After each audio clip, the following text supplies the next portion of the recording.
twice and I can't let no hoe to lie to me. I don't feel these rappers, all they lies is hypocrisy.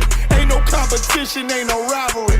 Niggas think I'm playing, I don't hear one word they saying. This shit light work. Think Muhammad one of us, he might lose his life first. Suckle up and stay alert. Another cop just stretch the nigga. He a demon, this an exorcism. Watch I bless the nigga. You took that oath in blood, then you know I'm gon' get active with you. Fuck the opposition, I see vision. Let me paint the picture. Rappers claim they spit and I ain't listening. Is in fact the If revenge was a woman, now I scope that bitch like Jack the Ripper. War, we gon' run the summer. It's gon' be historical. Thought they making plays, made them niggas call the audible. Ask who run this shit, but that question is rhetorical.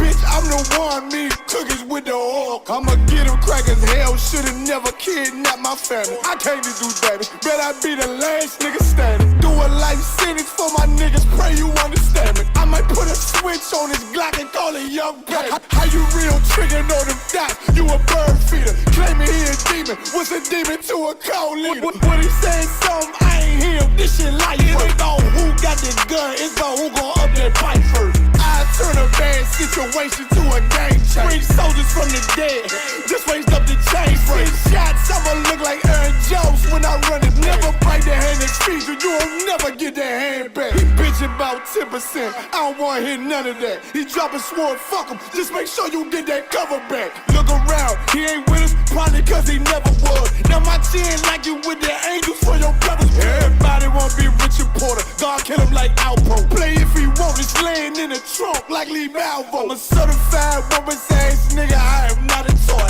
Hey, out with that hollow sign, yeah, this the rim accord. Feel like Gullah Jack when I'm in Fayetteville, you feel your boy. Still about my brain, still I think that's all that I enjoy. The way I get that boy lost, they gon' start to call him Elroy. Fuck his game, pop out on them demons like I'm Hellboy.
What about now? All right, no sweat. Checking that. All right, Lord Christ. Let me see. Oh, hey, can y'all hear me now? Check. Mic check.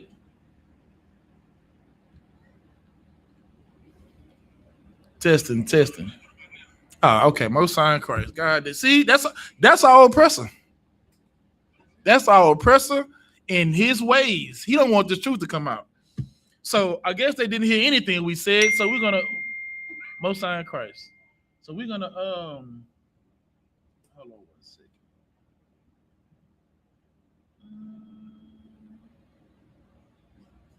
I wonder if I do this. Yeah, because I don't want nobody to be able to. All right. So Salakia. So now we got to go back to the beginning. This class is about how to find the truth.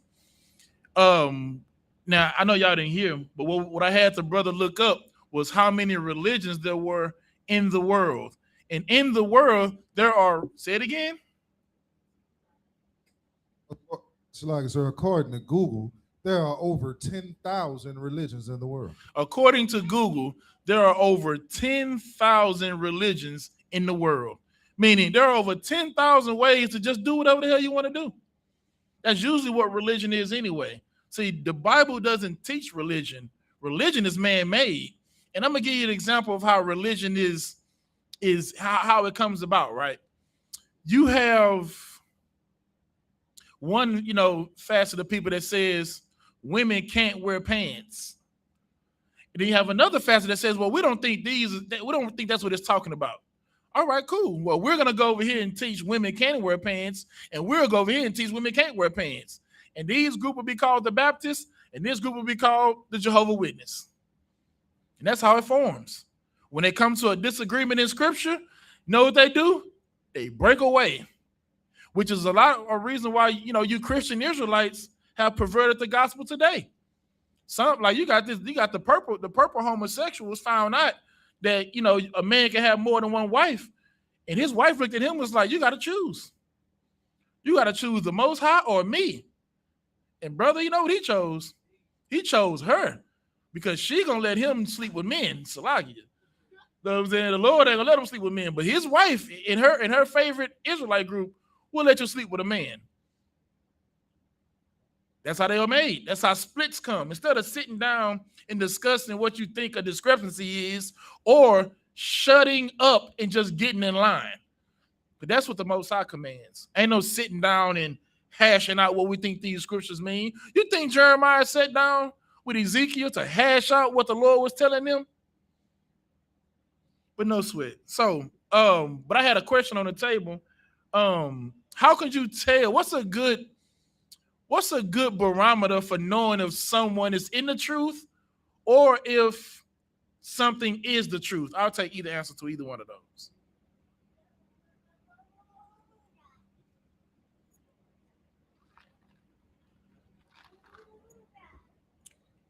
Go ahead.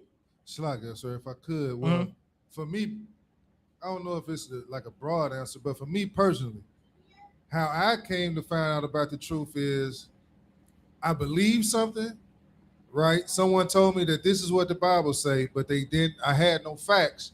And then once I went, a person told me this is what the Bible says and showed me what it was in the Bible. I had to believe it's the truth because I believe in the Bible. And if you're showing me that this is what the Bible say, then this has to be the truth. It's no other way around it. Now, what you did was honorable because you have faith and you are a believer in the Bible. All somebody had to do was to show you the Bible. You know what I'm saying? And you believe what the Bible said because you were sincere. What is another way of knowing if somebody is in the truth? How could you tell?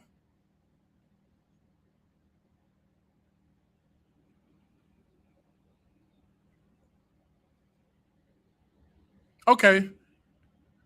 How could you tell someone is not in the truth? Go ahead. Shalaga, they'll be doing things that's of the world.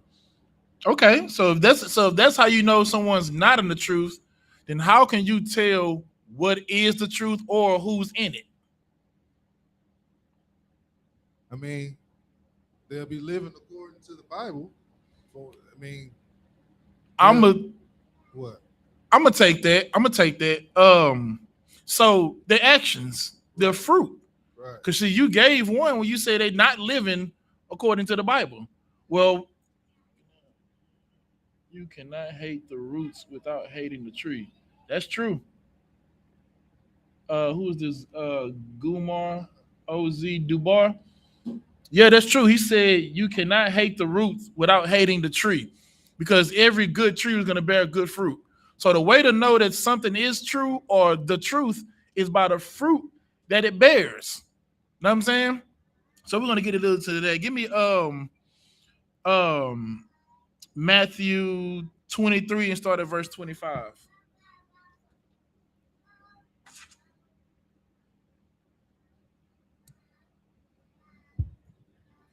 This is the book of Matthew, chapter 23, verse 25. Woe unto you, scribes and Pharisees, hypocrites, for ye make clean the outside of the cup and of the platter. 1 second. Okay, now you started off good, Gumar. Now he says you cannot hate Africa without hating yourself. I don't know if I got to give him a news flash. We ain't African. We not African booty scratchers. You know what I'm saying? We are not Hamites. Like we celebrate every year the destruction of Africans. You know, Egyptians were Africans, right? And the Lord slaughtered them for the children of Israel. And we celebrate that every week. Not week, but every year. Every Passover, every feast, every feast day, we remember what the Lord did to the Egyptians, and we pray that he does that here to the new Egyptians. We pray for that day. So yeah, you know, if you want to troll, you know, you can troll, but we ain't Africans, and we don't give a damn what happens to Africans. First of all, even calling them Africans shows how ignorant you are. There's a lot of ignorant people out there. That's why there's so many religions. Hey, Gumar, put in the chat, tell me what your religion is. Tell the chat what you believe in. Tell us what your religion is. And while you're doing that, read that again. It's the book of Matthew, chapter 23, verse 25.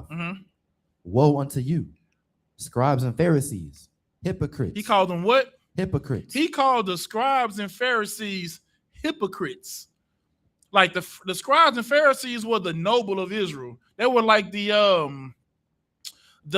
Martin Luther Kings, the Jesse Jacksons, the Reverend Al Sharptons, all your black leaders. Those are the ones they were the middleman between us and the Roman government.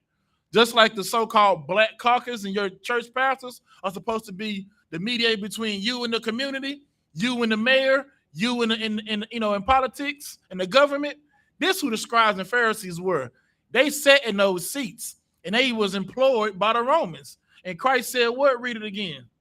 Woe unto you, scribes and Pharisees, hypocrites, for ye make clean the outside of the cup and of the platter, but within they are full of extortion and excess. You hear that?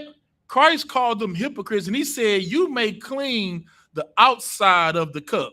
Like you take this cup, right, that's full of this good scotch, and you clean the outside of it, but the inside of the cup, now not this cup is perfect, but the inside of the scribes and Pharisees cup was full of extortion, full of sin, full of adultery, full of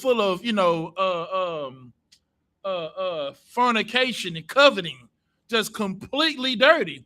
But from the outside, it looks clean, just like your pastor. Oh, your pastor clean as what they say, clean as a whistle, clean as a bowl of milk. For my nigga Zach, shout out to my nigga Zach. Know what I'm saying? Your pastor clean as a bowl of milk, but on the inside, it's dirty as hell. And some brothers, you understand that too. You can understand that woman you meet at the club bad. Then you get into the house and she's not as bad as she looked at first. Or you marry her, have a baby by her, and now she's a dragon. On the outside, you couldn't see that dragon. But on the inside, she was the goddamn Daenerys Stormborn. Know what I'm saying? But that's what Christ was telling the Pharisees and Sadducees. Y'all make clean the outside, not the inside. Keep reading. Verse 26.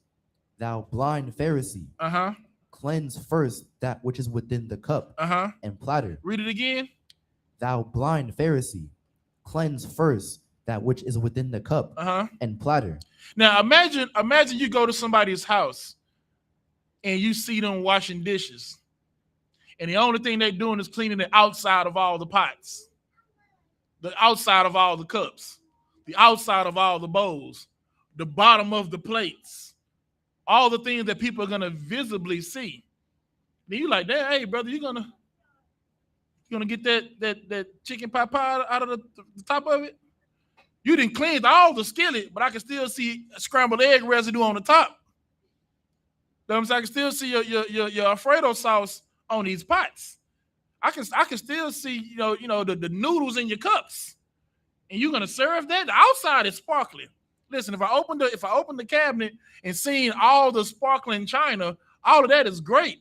But when I go to try to make use of the cup, it's dirty.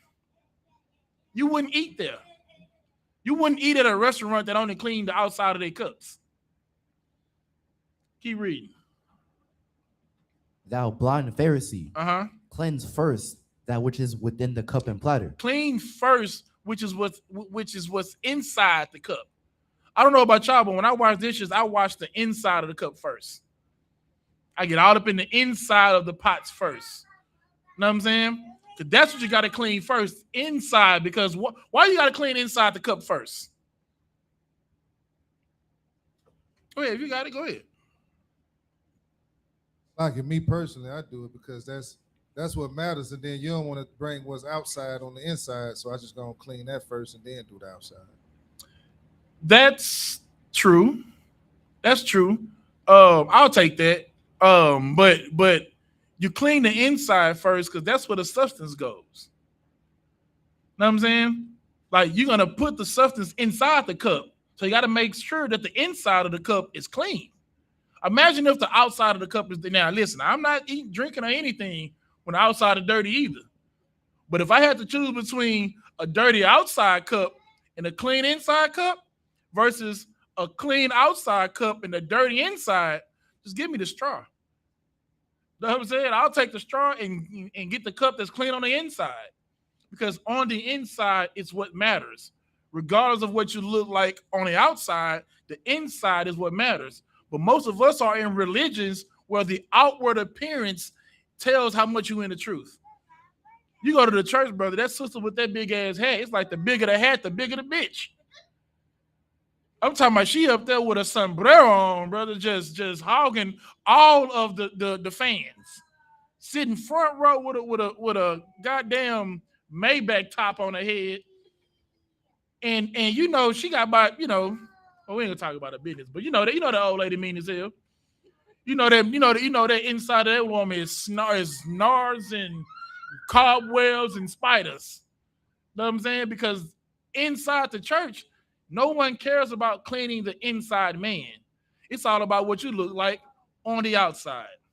Keep reading. Thou blind Pharisee, cleanse first that which is within the cup and platter, that the outside of them may be clean also. Verse 27.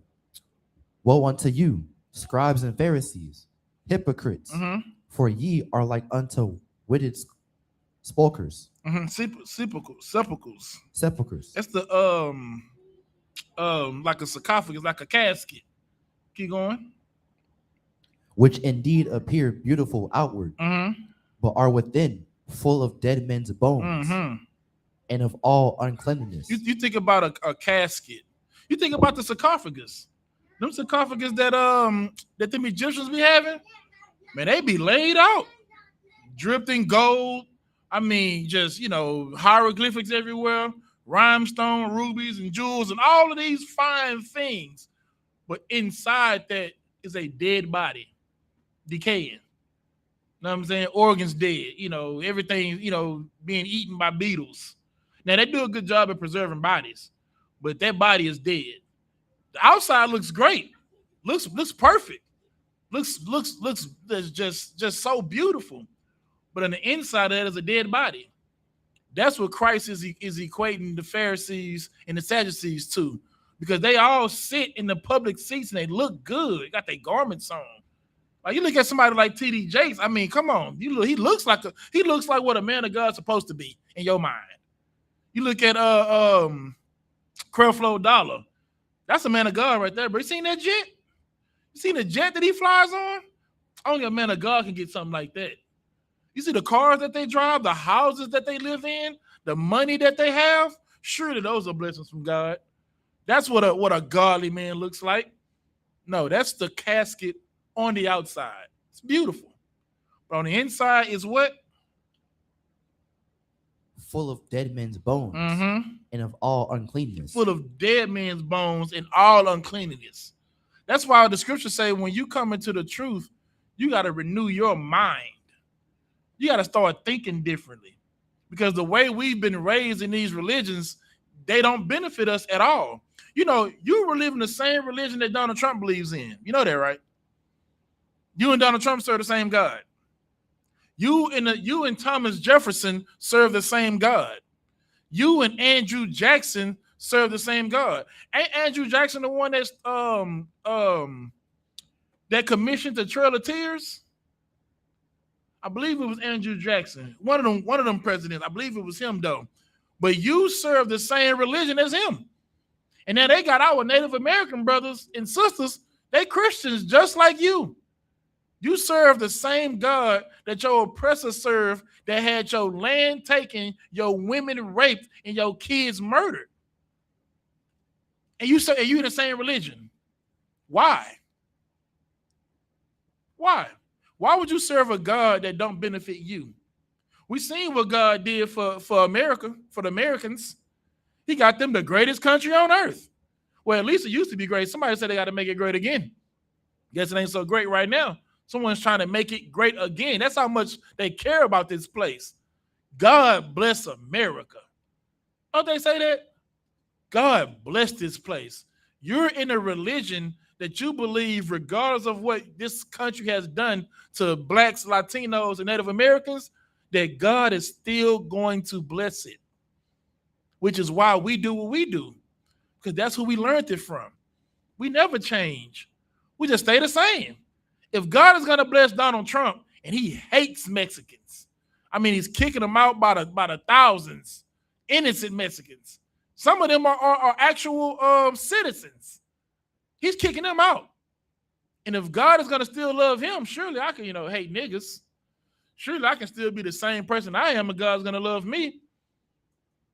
That's how you should know that the religion that they believe in is some BS, by the fruits in which Christianity produces. Give me Jeremiah 17 and verse 9. Because every time I talk to a Christian about their religion, they always say, it's because I got this personal relationship with Christ. I just know in my heart that the Lord is with me. I just know in my soul that I'm in the right place. I don't think you know. I don't think that thing that you call in your heart fully understands what it wants. At least I don't think you understand that, because you sitting in church and you hear the organs ringing and the tambourines pounding and the drummers and everybody singing, and you think God is in this place. Your heart just so full of warmth that you think God is just holding your heart in his arms. Well, let's get a little bit about what that heart is. Go ahead, read it. You got it. The book of Jeremiah, chapter 17, verse 9. The heart is deceitful above all things. The heart is what?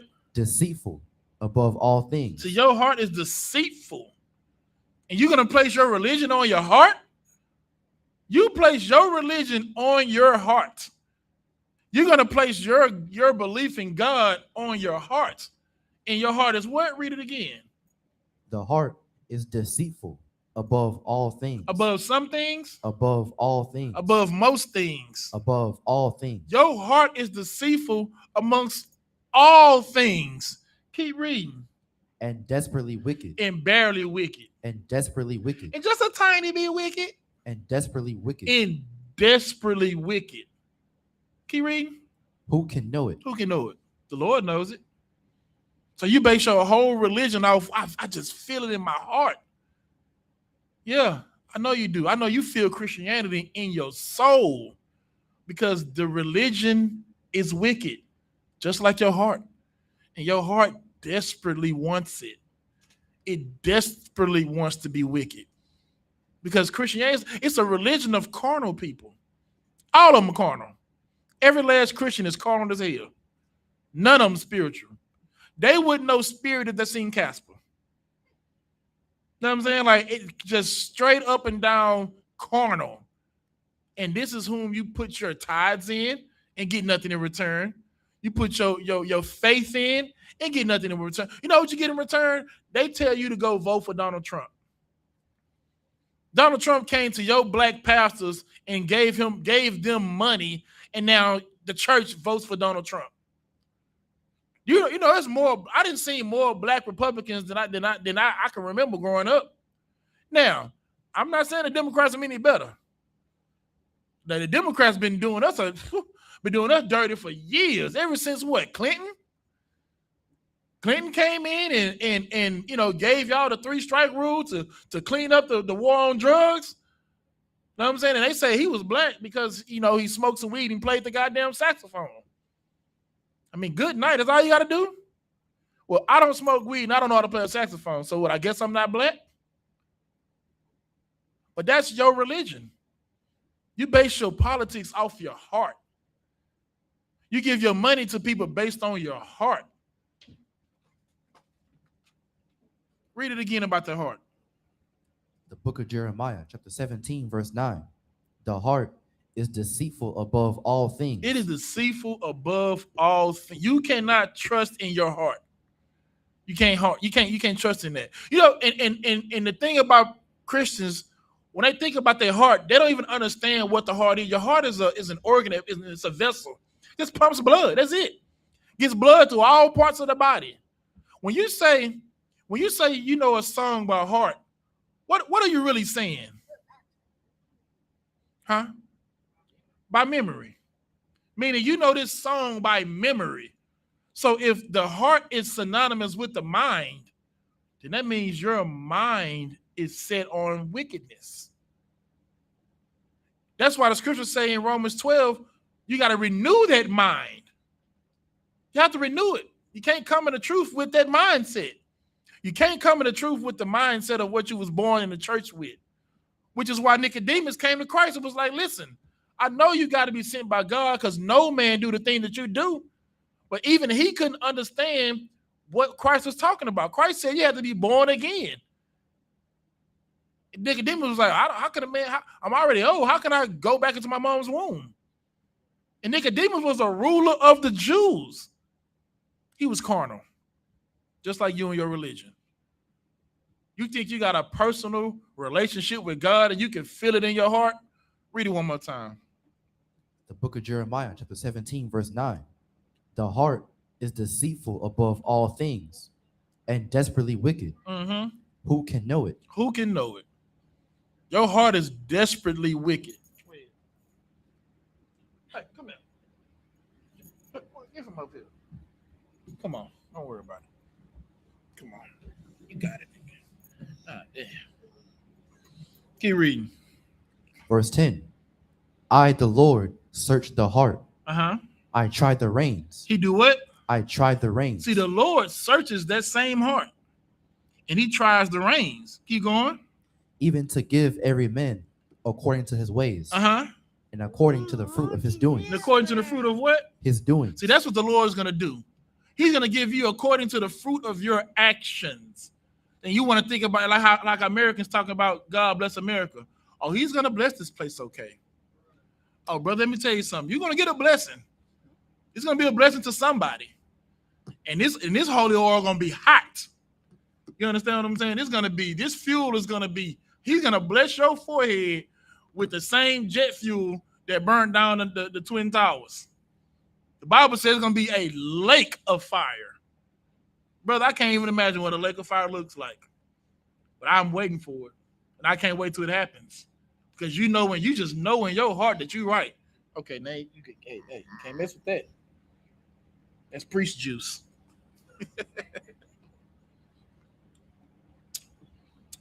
Give me 1 John 2 and 3. So now I'm going to show you how you know if you actually know the Most High. Because you think with your heart you know him, but you don't. You know, you think in your heart you got it all figured out.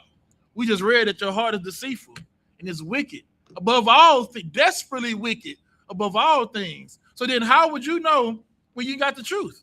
How would you know when you actually love God or even know God? Read what you got.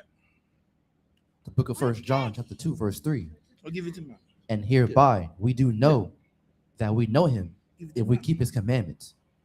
Read it one more time. And hereby we do know that we know him if we keep his commandments. See, the only way you're going to know the Most High is if you keep the commandments. Not by something you're going to feel in your heart. Like you and your saying that you feel it in your heart is like saying the outside of my cup is clean. So we're going to know that the inside of the cup is clean when you keep his commandments. That's what God said to do. Keep reading. Verse 4. He that saith I know him and keepeth not his commandments is a liar. Is a what? Is a liar. Is a what? Is a liar. So now you in a religion that tells you that the laws are done away with. You in a religion that tells you that you don't have to keep the Sabbath. You can eat pork. You can divorce your wife for any cause. Hell, you can divorce your husband for any irreconcilable differences is what y'all call it. The Bible say in Jeremiah, don't put a Christmas tree in your house. You do it anyway. Hell, when I was in church, they had Halloween parties in the church. Halloween is supposed to be the day of the dead, the day of evil. Dracula and witches and gargoyles and goons and goblins and all the evil things. And they have it in the church. They have it in there. You are not keeping the commandments, which would means you don't even know God. You think that the Lord wants a personal relationship with you? Like he's gonna, out of all the people he didn't make, he's gonna sit there and want to have a relationship with you, the homosexual, or you, the adulterer, or you, the drug abuser, you, the pedophile. You know, Donald Trump just got sued, and the victim was rewarded money from a sexual assault in civil court. Your president has been held liable for sexual assault. You understand that? A 30-time felon. And guess what? He believes he has a personal relationship with God. You think God has a personal relationship with Donald Trump? Listen, even when I was in the church, I always thought about that. Because I was familiar with history. So I was like, okay, I knew we had slavery. I knew we were slaves.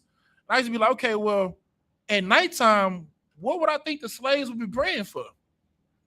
I would think they would be praying for freedom. And if the slaves would be praying for freedom, what do you think the white people are praying for when they go to sleep? Now let me down to sleep. I praise the Lord. I don't even know how white people pray. I don't even know. But I'm assuming it's like that. You know what I'm saying? Before I die and before my eyes and all this blah, blah, blah, let me keep these niggas down, Lord. Send me more niggas. I pray my niggas work all day tomorrow and don't get sick. I pray that they have I pray they have nothing but men, nothing but little boys, nothing but strong mandigos. That's what I'm going to assume the white man is praying for. Because what else could he be praying for? He don't want you free. He's not praying for your soul. So then who is God going to answer? You do believe he answers prayers, don't you? So then who's he going to answer? Will he answer the prayers of the slaves?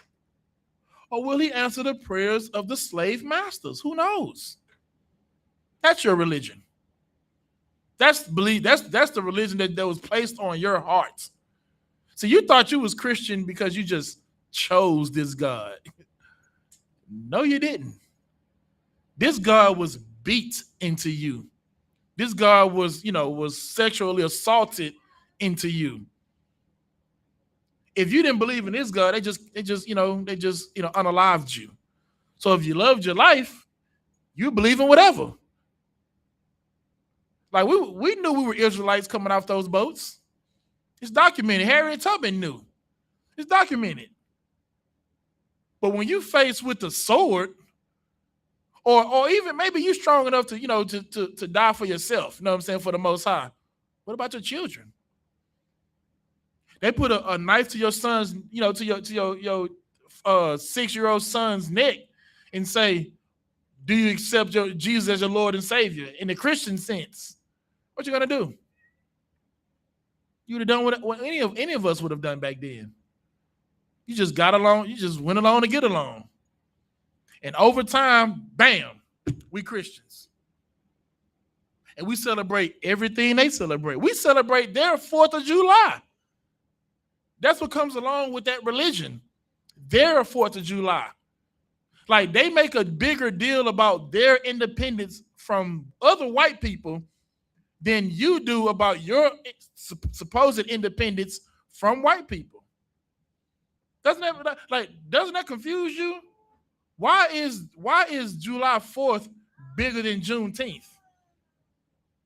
July 4th is an American holiday when America supposedly declared independence from Great Britain.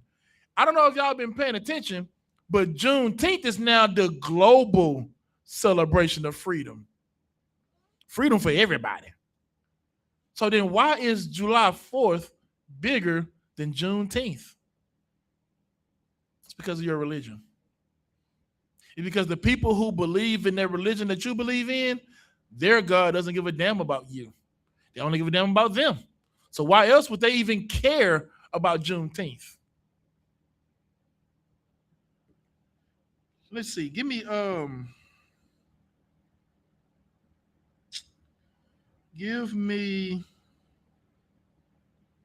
let's go to 1 Kings. 1 Kings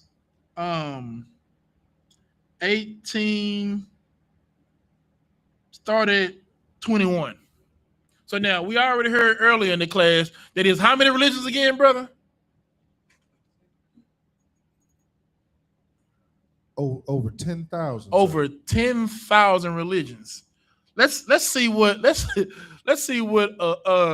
Elijah had to say about how many religions it is and how many ways to the truth it is. Read when you get it.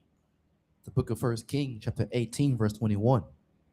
And Elijah came unto all the people and said, how long halt ye between two opinions? Between how many opinions? Between two opinions. Between 10,000 opinions? Between two opinions. 5,000 opinions. 2 opinions. A whole bunch of religions? 2 opinions. 2 opinions. Comes down to 2 opinions. Is either for the Most High or against the Most High. That's it. You can boil 10,000 down to 2. For the Most High and against the Most High. Keep reading. If the Lord be God, follow him. Wait. Okay, yeah. Read that again. If the Lord be God, follow him. But if Baal, then follow him. Now, Elijah wasn't one to, try to convince people to serve the Lord. Elijah just came out and said, let's just get out there and just see what it is. We have 2 opinions, the Most High and Baal. That's it. And if the Lord be the Lord, follow him. But if Baal be Baal, what did it say? Then follow him. Then follow him. That's simple. We ain't got to fuss and fight. We ain't got to debate about none of it. If the Lord be the Most High, we're going to follow him. And if Baal be who you say he is, then you should follow him. Do I want to go straight through this? I don't know if y'all know this. Are you familiar with the story? A little bit? Matter of fact, okay, just read it down then. Keep going. And the people answered him not a word. And people what? Answered him not a word. And the people answered him not a word. Why? They were quiet. Now it's time for the rubber to meet the road. You got a man of God coming out there and drawing the line in the sand. 9,999 on that side, one on this side. Two opinions. You either with the Most High or you are with Baal. Keep reading. Verse 22. Then said Elijah unto the people, I, even I only, remain a prophet of the Lord. But Baal's prophets are 450 men. 400 and what? 50 men. So Elijah let them know, I come out here one deep. Me alone, a prophet of God, one deep. Baal got 450 people, 450 prophets, 450 pastors, imams, and what they call them Egyptologists and Scientologists and Catholics. 450 of them, one man of God, one man of the Most High. Now the odds is, out of the 450, they got more chances to get it right. He only has one. Keep reading. Verse 23. Let them therefore give us 2 bullocks, and let them choose one bullock for themselves, and cut it in pieces, and lay it on wood. And lay it on what? On wood. So keep reading. And put no fire under. And I would dress the other bullock and lay it on wood, and put no fire under. So now this is what Elijah is doing. He says, we're going to build a little altar, sacrifice a bullock. Y'all get one, I get one. We're going to put it on some wood, but don't add any fire to it. We're not going to add any fire to it. Y'all dress y'all's up, I'm going to dress mine up. Keep reading. Verse 24. And call ye on the name of your God. And call what? And call ye on the name of your God. And Elijah was like, listen, you call on the name of your God. You call on, Jehovah Jireh or whatever y'all believe in. You call up on Anubis. You call up on, what's the dude over the Mormons? John something or Joseph Smith, I think. Whoever your God is, call upon him. You call upon Muhammad. Call upon him. Call upon all your African spiritualities. Call upon it. And you believe you're a God yourself. You worship yourself. Call upon yourself. Call upon whoever it is that you serve. Keep reading. And the God that answereth by fire, let him be God. And the one that answers this call by fire, let him be God. I think that's a suitable challenge. I believe that's suitable. You believe in Jesus. You believe in, Abraham, and you believe in Buddha and Krishna and Shiva and, and listen, don't get me started on all the African booty scratching gods. You believe in all the leprechauns, and you believe in all these religions. No sweat. Whoever calls the fire down, let him be God. Let that religion be true. Let that belief system be true. Keep reading. And all the people answered and said, it is well spoken. It is what? Well spoken. It is well spoken. All the religious folks like, okay, because you see, imagine you see what's his name? Farrakhan. You from the Nation of Islam or the fruit, whatever it is now, they didn't split so many times. Whatever it is now, you see him, you're like, yeah, that's my imam. That's Farrakhan right there, baby. We good. Yeah, I think that's good. I think we should have a showdown like that. I think you're well spoken. Let's see who's really real. Because I know my imam is right. I know Farrakhan been teaching that truth. I know Jesse Jackson been teaching that truth. I know all the Buddhists been teaching that truth. No sweat. We're gonna see whose God is real. Keep reading. Verse 25. And Elijah said unto the prophets of Baal, choose you one bullock for yourselves, and dress it first. For ye are many, and call on the name of your gods. You see that? So Elijah said, now y'all get y'all bullock first. I'm gonna let y'all go first. And read it from the top again. The book of 1 Kings, chapter 18, verse 25. And Elijah said unto the prophets of Baal, choose you one bullock for yourselves, and dress it first. For ye are many, and call on the name of your gods. Call on the name of your gods. So many of y'all. Since there's so many of y'all, it only makes sense that y'all go first. Dress your bullock up and call on the name of your God. Go ahead. But put no fire under. But put no fire under it. Because it's your God's job to bring that fire. Keep going. Verse 26. And they took the bullock which was given them, and they dressed it, and called on the name of Baal. They did what? Called on the name of Baal. And they called on the name of Baal. Keep reading. From morning evening until noon. From morning what? From morning even until noon. From morning evening until noon, brother. They out there Shabbat and all they anybody and all whatever these religions are that they do. However they call upon their God, they rubbing the hell out of Buddha belly. They kissing the hell and circling this rock. They're doing everything they need to be doing a little all that to get Baal to send fire down here to light this bullock. Keep reading. Saying, O Baal, hear us. Saying what? O Baal, hear us. Saying, O Baal, hear us. Oh, brother, they singing it out. They singing his praises. They begging him. They answering. They asking him. They just want him to hear their prayers. Keep going. But there was no voice. But there was what? No voice. There was no voice. They answered. I mean, they asked. They sought diligently. They begged fervently. No voice.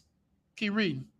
Nor any that answered. Nor any that what? That answered. Meaning there was no voice from any of those prophets, any of those gods, all the Egyptology, all the, Islam, all the Hinduism, all the Buddhism, all of that. There was no answers. Keep going. And they leaped upon the altar which was made. And they did what? Leaped upon the altar. So they leaped on the damn altar. They leaped on the altar like Braun hitting the game winner and jumping on the table. They getting animated now. Who they remind you of? Your Christian pastors. You don't give enough money. He would jump his ass on that altar. He don't get up there and make a spectacle. That deacon, when that deacon praying on one foot and he ain't getting enough amens, he'll get on two knees. If you don't get enough amen, he will stand up and scream his lungs out till you start giving some amens. That's what they doing. Because Baal ain't answering. There was no voice from any of them. Keep reading. Verse 27. And it came to pass at noon that Elijah mocked them. That Elijah did what? Mocked them. He did what? Mocked them. He did what? Mocked them. So you say that it's not godly. It's not in the spirit of God to mock people. Like if we see, let's say we're watching a movie, right?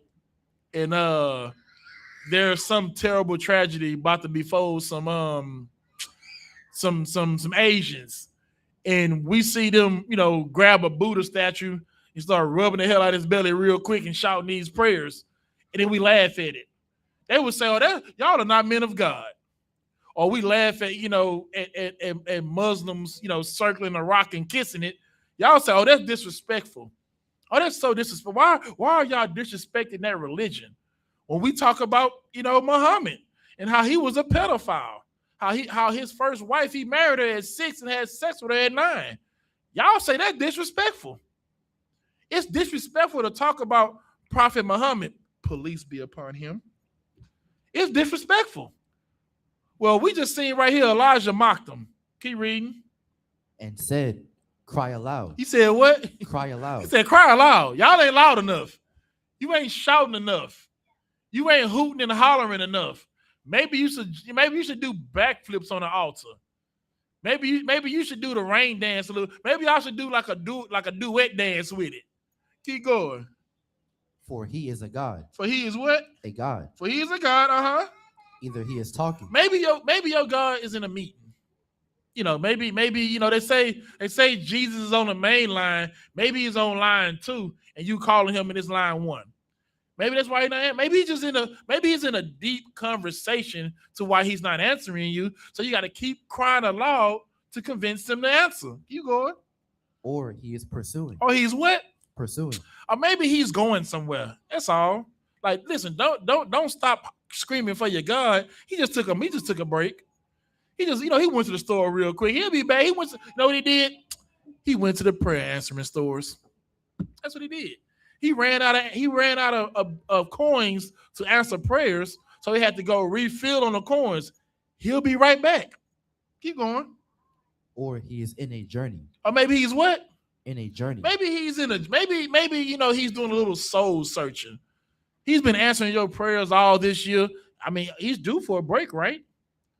I mean, y'all been driving him crazy. Maybe he went on vacation. That's it.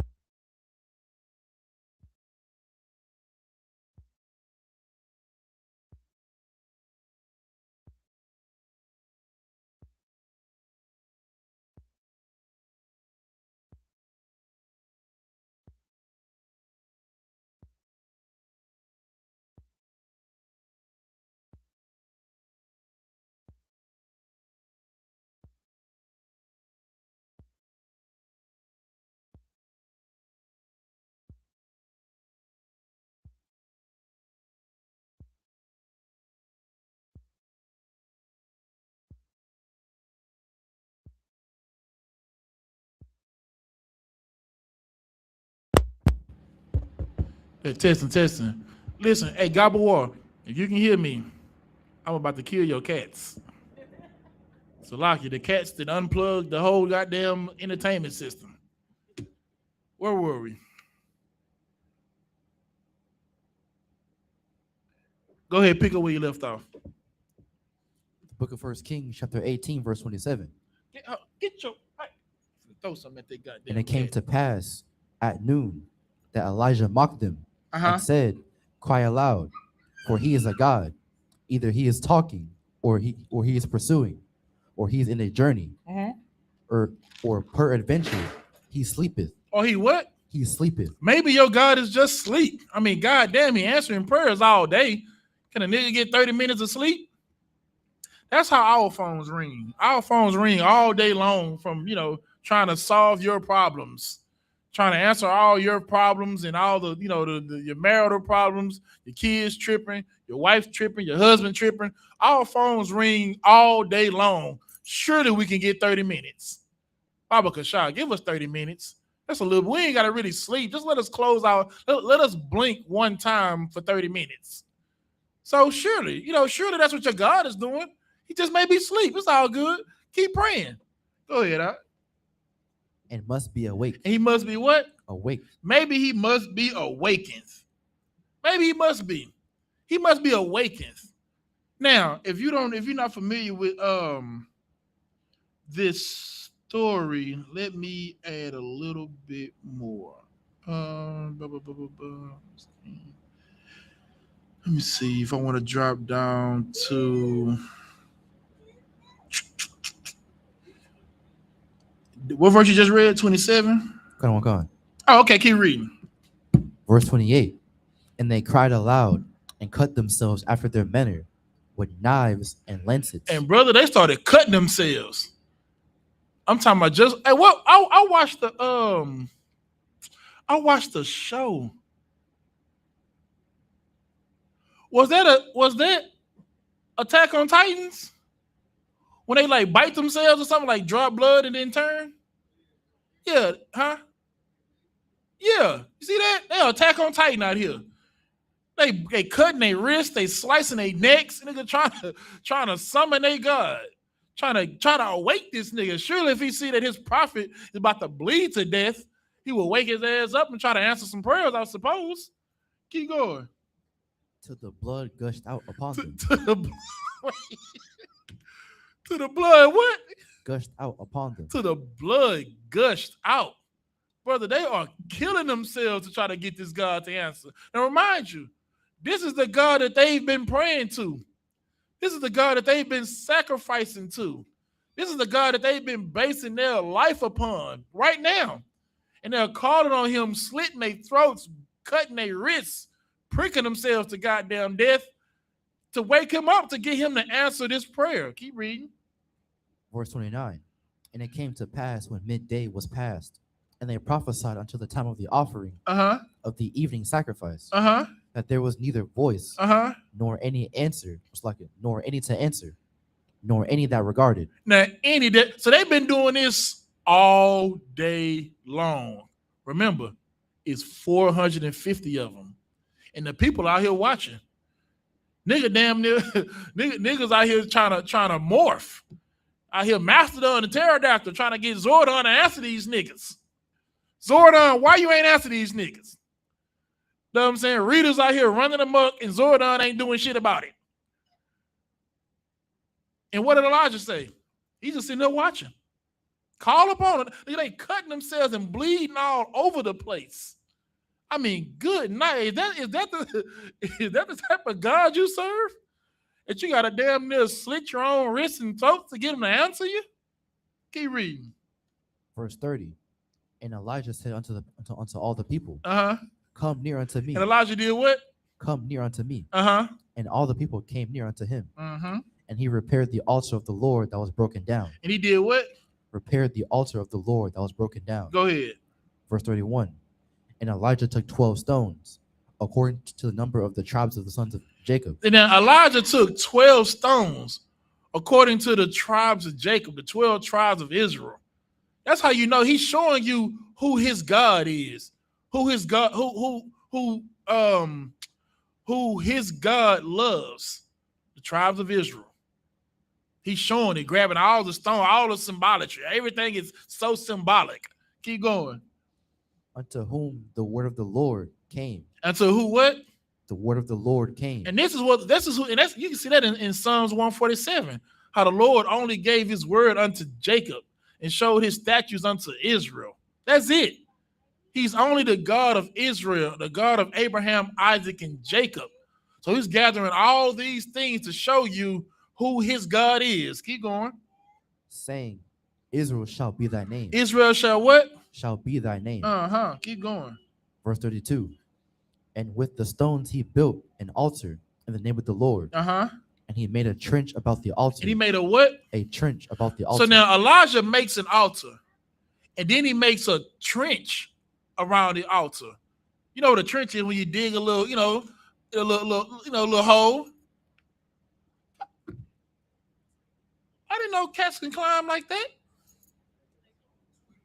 Oh my God, these cats is tweaking. God damn. I hate cats. I hate cats. But yeah, so he building a trench around the altar. Keep going. As great as would contain 2 measures of seed. Verse 33.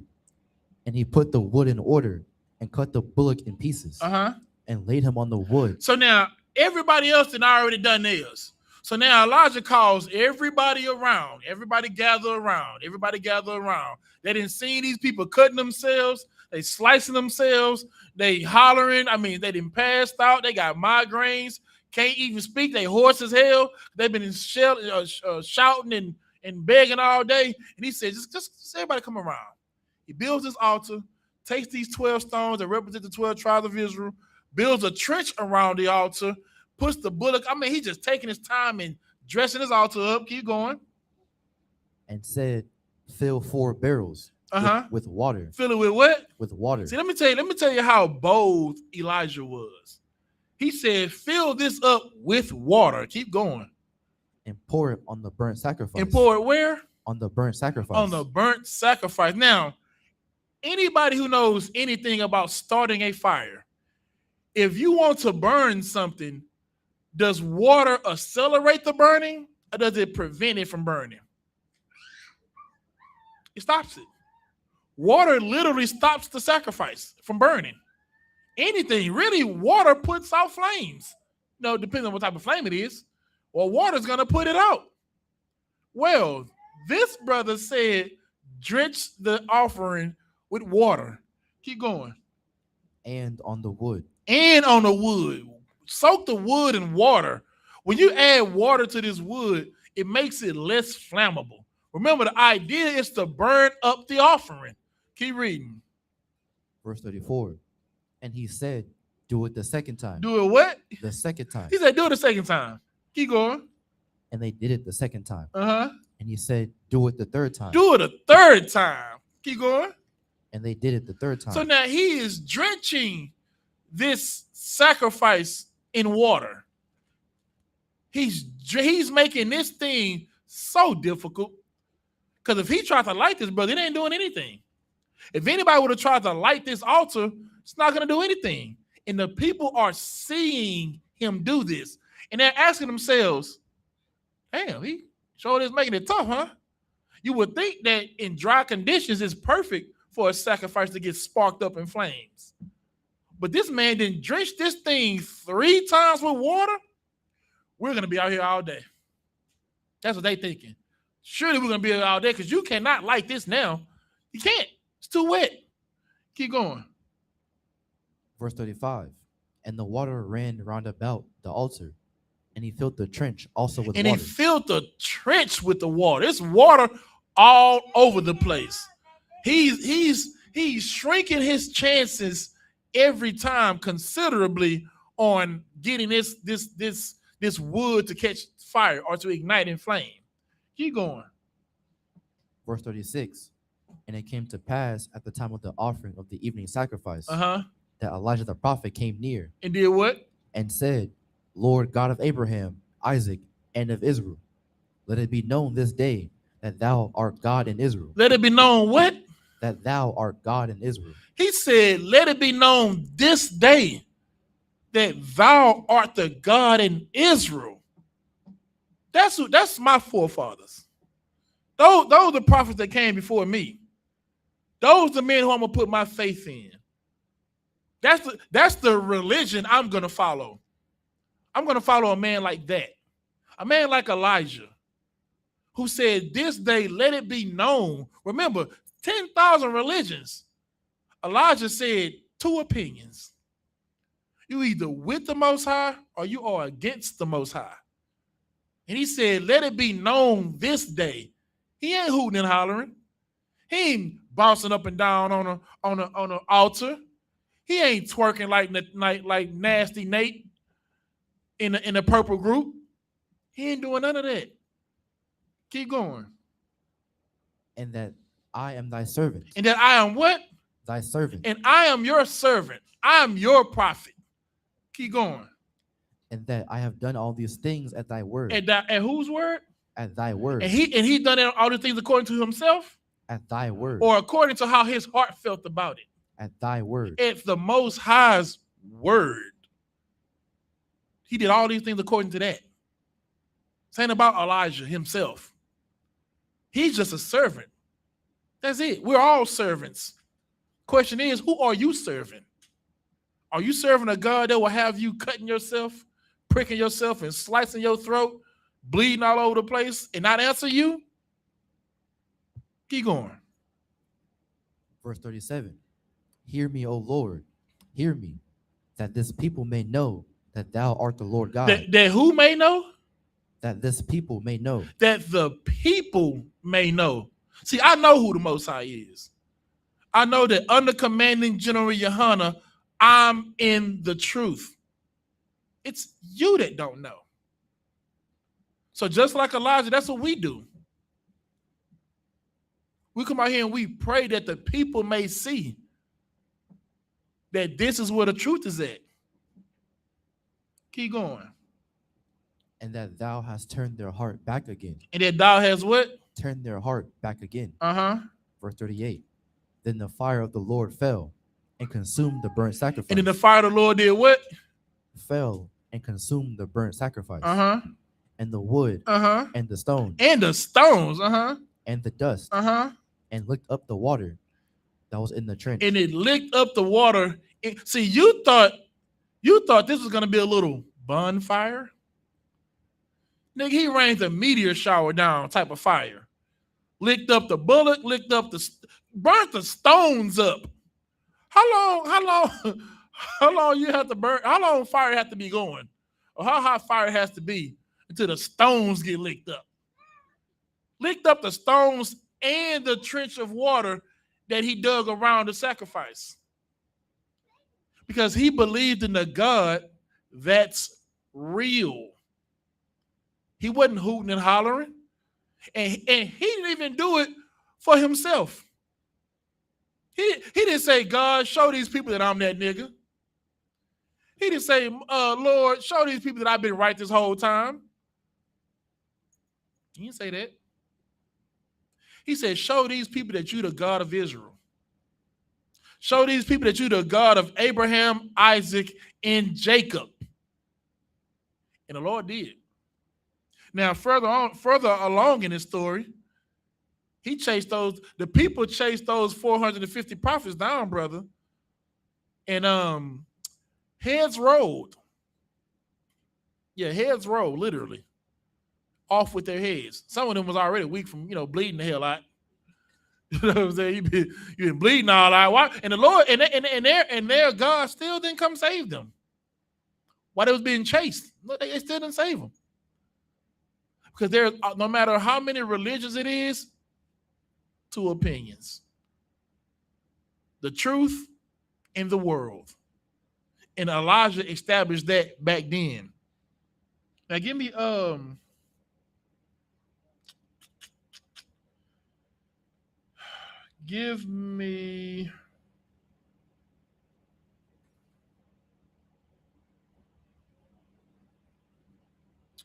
Revelation.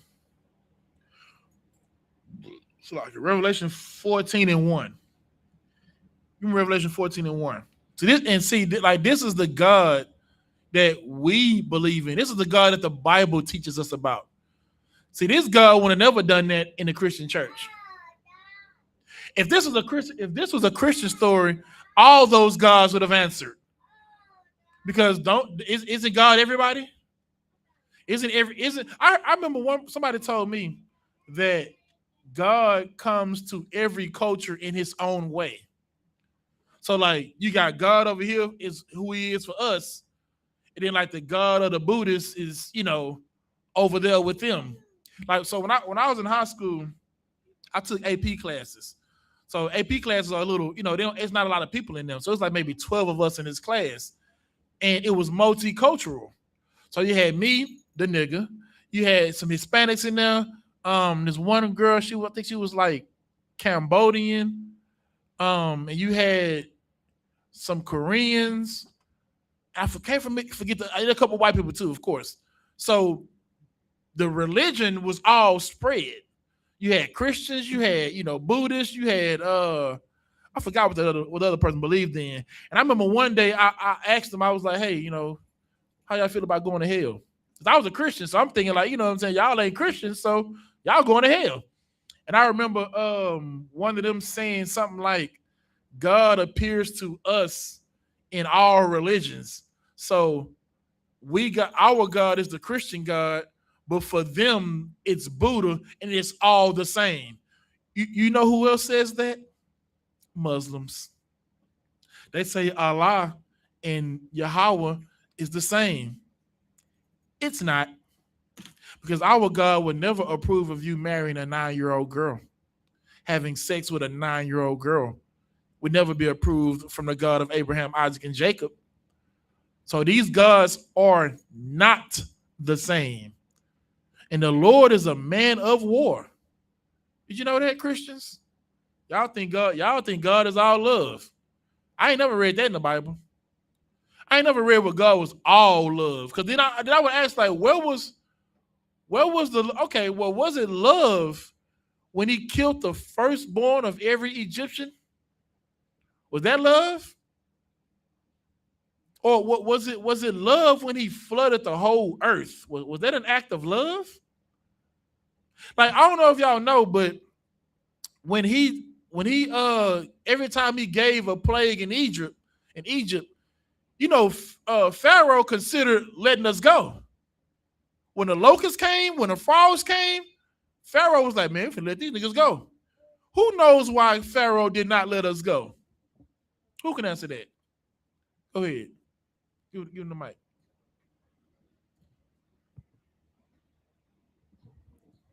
Because the Lord hardened his heart. Give her a hand. Give her a hand. Because the Lord hardened his heart.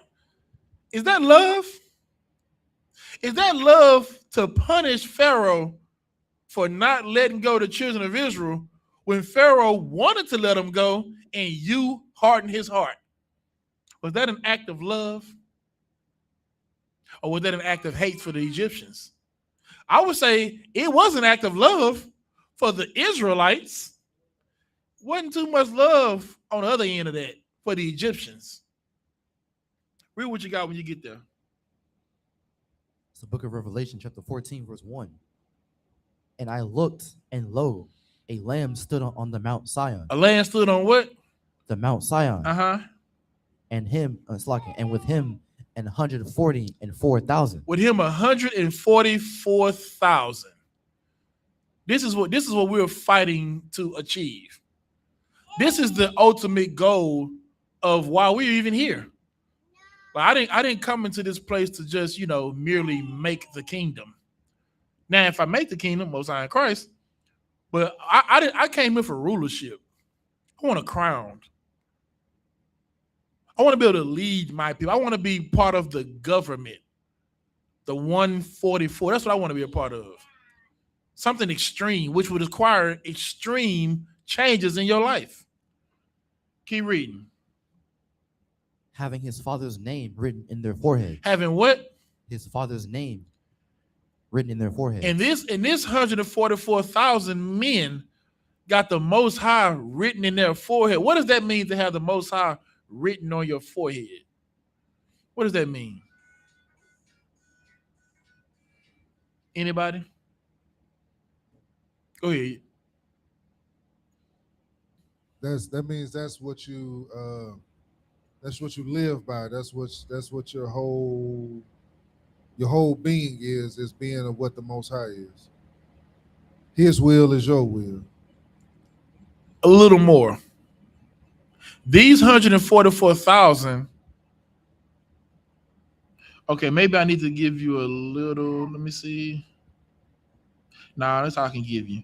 This 144,000 has the Father's name written on their forehead, which means what about the 144,000?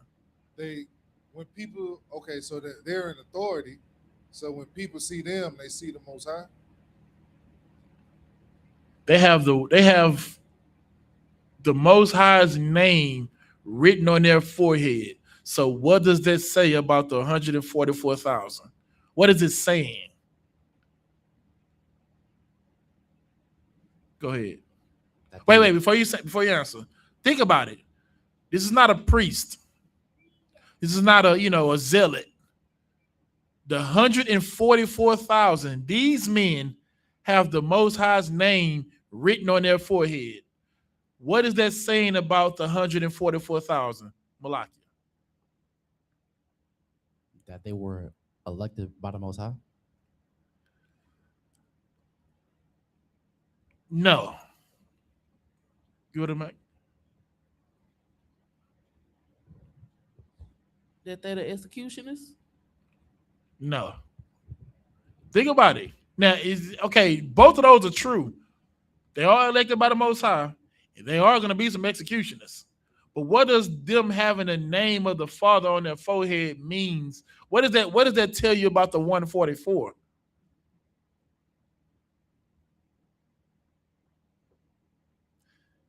That the only thing on their mind is who?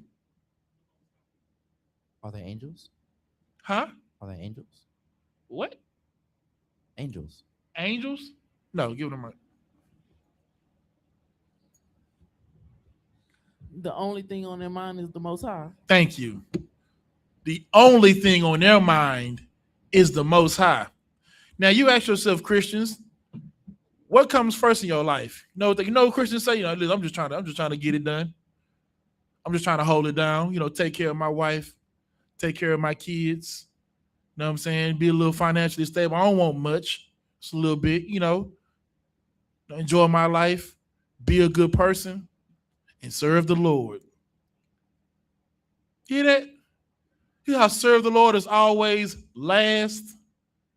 You got your wife, your kids, your jobs, your friends, your families. Your dogs got to make sure you're good. The house. Then, you got to make sure you find some time for yourself. And then the Most High. That's how you live your life. You live your life putting the Most High last. But you don't even realize it. Whereas these men, the only thing on their mind is the Most High. That's it. See, you think you could, like the scriptures say that the Most High is a jealous God. And you talk about, making sure your wife is good. Do you know what the Lord would do to your wife? Do you know who knows what happened to Ezekiel's wife? The Lord told Ezekiel to go out on a mission, and he knew that Ezekiel had a bad wife. Oh, loved her to death, literally. And Ezekiel might not have wanted to take this trip with such a, bride, such a beautiful bride at home, such a companion, a soul mate, as they say. Somebody that just completes his second half. So what did the Most High do? Who knows? Go ahead. The Most High unalived her. The Most High unalived her. What else he did? And he told Ezekiel he better not drop a tear. And he told him not to drop a goddamn tear about it. The Most High killed his wife and told him not to shed a motherfucking tear about it. That's the God we serve. That's the God in this Bible. That's how serious it is to do this work. That's how serious it is for you to believe in a supreme being. You in a religion where the God would allow you to just let your kids be gay. It's okay. Do it for the kids. You're in a religion where they would allow you to divorce your husband for your mental health. You in a religion where the Lord would allow you to cheat on your husband because God got something better for you. He wasn't the right one for you. The Lord will let you divorce him and get you a rich man because you got standards he got to meet. He got to be able to level you up. The God of the Bible killed Ezekiel's wife and told that nigga not to mourn her. Christ told Peter when I think it was his father that died, let the dead bury the dead. Nigga, you got work to do. That's the God of the Bible. You don't hear that God in the church because the God in the church is all understanding. And he knows your heart. And he knows how hard you're trying. And while you smoking a blunt, Lord knows I'm trying to quit. He knows it. He's going to put it on my spirit to quit. If God wanted me to stop smoking weed, he would make me stop smoking weed. The fact that he doesn't make me stop means he's okay with me doing it. God loves the sinner. He just hates the sin. That's a religion you believe in. You know what I'm saying? That's what your pastors taught you who the Lord was. That God is not present in the Bible. But this 144, they know who the Most High is. The only thing on their mind is pleasing the Most High. There's no 1, 2, and 3. It's just one. Keep going. Verse 2. And I heard a voice from heaven, as the voice of many waters, and as the voice of a great thunder. And I heard the voice of harpers harping with their harps. Keep going. Verse 3. And they sung as it were a new song before the throne. And they did what? And they sung as it was a new song before the throne. And before the 4 beasts and the elders. And no man could learn that song but the 144,000. And every man could learn that song? And no man could learn that song but the 144,000. And no man could learn this song but the 144,000. That's it. Because them the only brothers, and these are all men. Like the Most High ain't inclusive. See, if this was your God, the 144,000 would be men and women. Because he has to be equal. There's equality with the Most High. He got to be fair. Maybe it's 288,000. They just ain't talked about the 144,000 women. Nah. It's 144,000 men. And no man could learn this song but them. Because they're the only ones with the Most High written on their forehead. The only ones with the Most High on their minds morning, noon, day, night. Keep going. Which were redeemed from the earth. Which were redeemed where? From the earth. So these ain't angels. These ain't, little gods. These ain't the ones who was in heaven and came down. These men are here. So you should ask yourself, why the UPK so damn serious? Why the men in the UPK just seem so, aggravated and agitated and so stern, so austere? Because we want the Lord's name on our forehead. That's what we're trying to do. We're trying to condition ourselves to have the Lord's name written on our forehead and sing a song that none of you could sing. I don't give a damn how good Chris Brown can sing. He can't sing this one.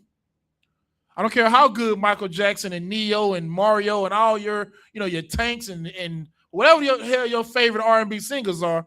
Let me tell you something. There's one song they can't sing. And that's the song we rehearsing here in the Israelite School of UPK. Keep reading. Verse 4. These are they which were not defiled with women. Not defiled with who? With women. With who? With women. See, now these were not defiled with women. Now, if you take this at face value, what is this saying about women? What happens when you get with a woman? What does it sound like it's saying? Anybody?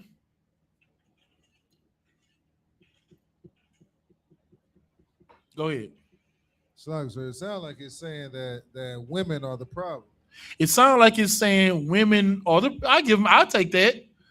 And by the problem, meaning they are what? Distractions. Or what does it mean to defile? Think about that. Think about the word it used. Defiled with women.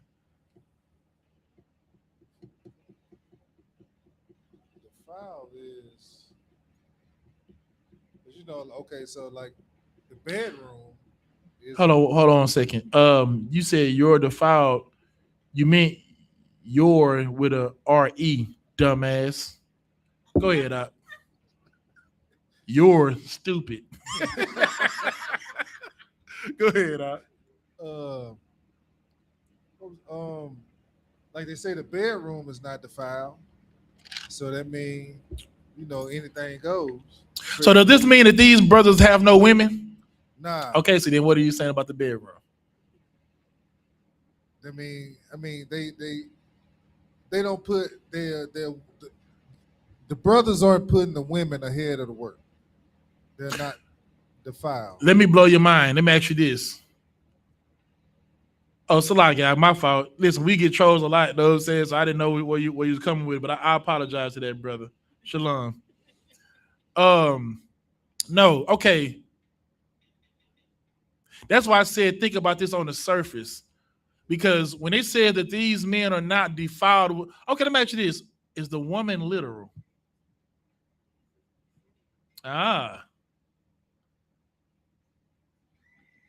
I got you. I know you're probably a little far behind, but I said we get a lot of trolls in here, so I thought you was trolling. So I'm apologize again to you, Salakia. So now think about that. Think about, okay, if you get with nigga, you married. When you got with a woman, did she defile you through marriage? No. So what is it saying being defiled by a woman? See, that's why I said on the surface, because this is why the priests mess with little boys. Because they believe women defile you, which is why their God had to come what? Immaculately. Because coming through a woman is just so defiling. Like them nuns, they don't be touching them nuns. I don't believe it. I can pull up an article right now where these nuns was getting sums. You understand what I'm saying, brother? These nuns were giving up sums. The women, and this is not talking about literal women. The Lord calls himself our what? He's our Father. I get you that. That's when, a little more than the New Testament, it speaks on the Lord's relationship with us as a father. But in the Old Testament, what did he refer to Israel as? Say it on the mic. Jalaka, sir, his wife. His what? His wife. Give him a hand. Can a defiled woman mean philosophies? I am going to take that. Yes, give him a hand. Give him a hand. That's exactly what it is. The woman is other spiritualities. Remember what the Lord said that the northern kingdom played the harlot and Judah played the harlot as well, meaning we chose other gods. So the women in it, that's why the scriptures say a bishop must be blameless, the husband of what? One wife. Because that one wife is the truth of the Most High. Meaning these 144,000 brothers, they have not been defiled by some fake religion. They have not been defiled through Christianity, through Egyptology, through Islam, through Buddhism, through Hinduism. They have not been defiled with women. Keep going. For they are virgins. For they are what? Virgins. Uh-huh. These are they which follow the Lamb, whithersoever he goeth. What? Whithersoever he goeth. So now, did it say these are they that believe in the Lamb? No. These are they that follow the Lamb. What's the difference between believing and following?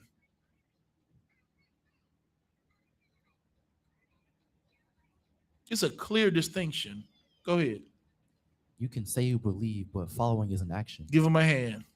Following is an action. Christians believe. Let's say they believe. But they don't follow the Lamb whithersoever he goes. They don't. See, Christ kept the Passover. You don't. Christ didn't eat pork. You do. Christ said, think not that I've come to destroy the law. You believe he came to destroy the law. Christ said, what he said to the lady? He said, go and sin no more. You go and sin more.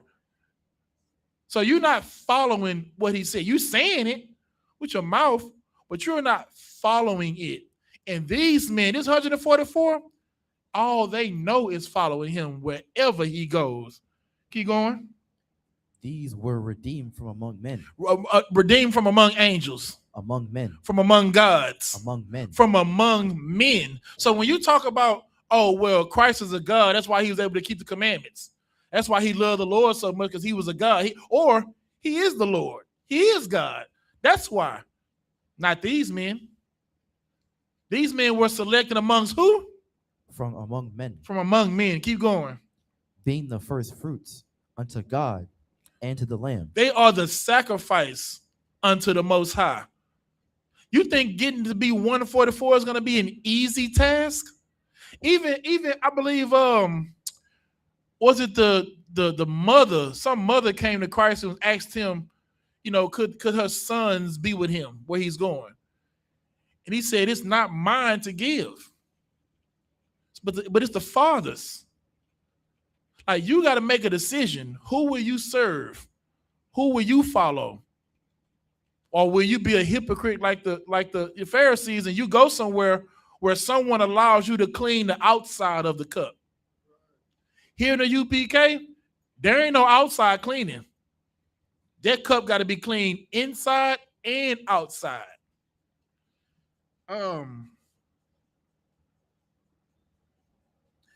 Give me John 15. Start at verse 16. I'm gonna show you why this is so heavy and why following Christ is just such a beautiful thing, and it's such an honor to be a part of it. Because you think you chose this. You think you listening to this class today because you was just scrolling on Facebook or YouTube, wherever you at, and just so happened to stop. Plenty of people see it. They keep scrolling. It's a reason why you stopped scrolling and you checked it out, Read what you got when you get there. It's the book of John, chapter 15, verse 16. Ye have not chosen me. You have what? Not chosen me. But I have chosen you. I have done what? Chosen you. What color are these written in? Red. This is written in red. This is Christ speaking. Christ chose you. And he chose you for a reason. Keep going. And ordained you.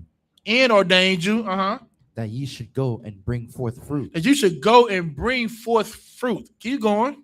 And that your fruit should remain. And that your fruit should remain. You should go and bring forth good fruit. Go and be an example of what it is to be a man that follows me. Go and be an example of what it means to be a sister who follows me, or a son, a husband, or wife who follows me, because you will know them by the fruits that they bear. You could tell Christians don't follow Christ, because Christ is the most selfless human being to ever walk this earth. And Christians are the most selfish human beings to ever walk this earth. All they think about is themselves. How they can make themselves better. How do we know that? They say, I have a personal relationship with Christ. They didn't say we. They say you got to work on see, I know mine. I know my personal relationship with Christ. You got to sort that out with Christ yourself. Well, there were people who knew Moses personally. They knew him personally. His sister was one of them. And the Lord punished her for speaking against Moses. So knowing who Moses is or knowing who the Lord is personally means nothing when he judges us as a nation. Always. He's always judged Israel as a nation. So you being an individual only worrying about your relationship with Christ just shows how selfish you are and not of Christ. Keep going. That whosoever ye shall ask of the Father in my name, he may give it you. Keep going. Verse 17. These things I command you, that ye love one another. Read it again. These things I command you, that ye love one another. Read it again. These things I command you, that ye love one another. That ye love one another. Just love one another. And that love is an action. That love, you can see that love is fruit. He's commanding us to love one another. And he has to. Because if he didn't command us to do it, we would love whoever. You know how many people, how many times black people forgive white people? Oh, they just forgive them. I remember when was it the thing that happened in Dallas with Botham John? That brother who was shot in his house.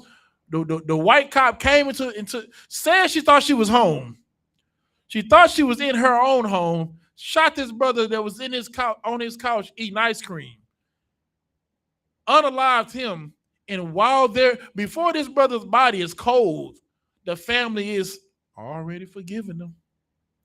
We know we gotta forgive. Because we can't get to heaven unless we forgive. I find it ironic that you always understand you can't get to heaven unless you forgive what white people do. What about what black people do? What about that?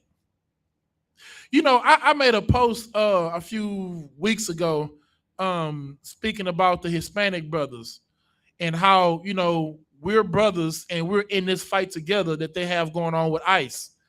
And there was an older gentleman, older than me, real school. And although he agreed with a lot of what we were saying, what he didn't understand or didn't agree with was the Hispanics. And he was like, man, they just hate us so much. They just so racist towards us. And I know what he means. I can understand that. Being a brother in the world and falling for the propaganda, especially someone who's been to prison. Because prison politics are a lot different than they are in the world. Know what I'm saying? So prison politics would kind of dictate that Mexicans and blacks are not to mess with each other. But that's not what the Lord intended. And the oath that I've taken is to be one of the brothers to mend that relationship. I don't expect some man in the world to go up there and take it upon himself to mend the relationship between the black and brown. So when he said that, I understood. Because see, he doesn't sing the same song that I sing. He don't know those lyrics. He don't have the Most High written on his forehead. Who does he have written on his forehead? I'm gonna see if you're gonna get this. Stockholm syndrome is the excellent answer too. Go ahead. I thought you said okay. Who does School have written on his forehead? If I got the Most High written on mine, then who do he has on his?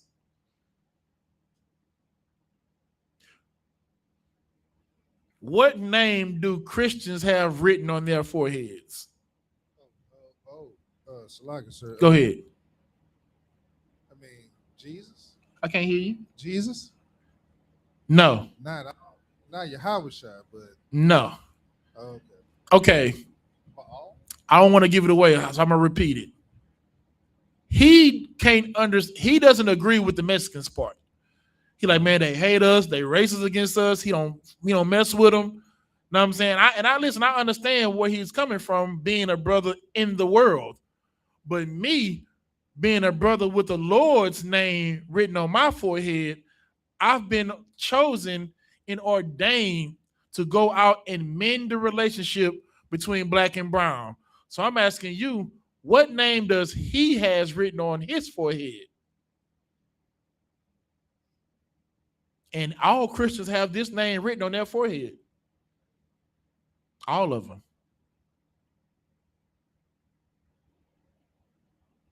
You want me to give it to you? You want to try me like it? It's real simple. It's right in front of you. Have you been paying attention?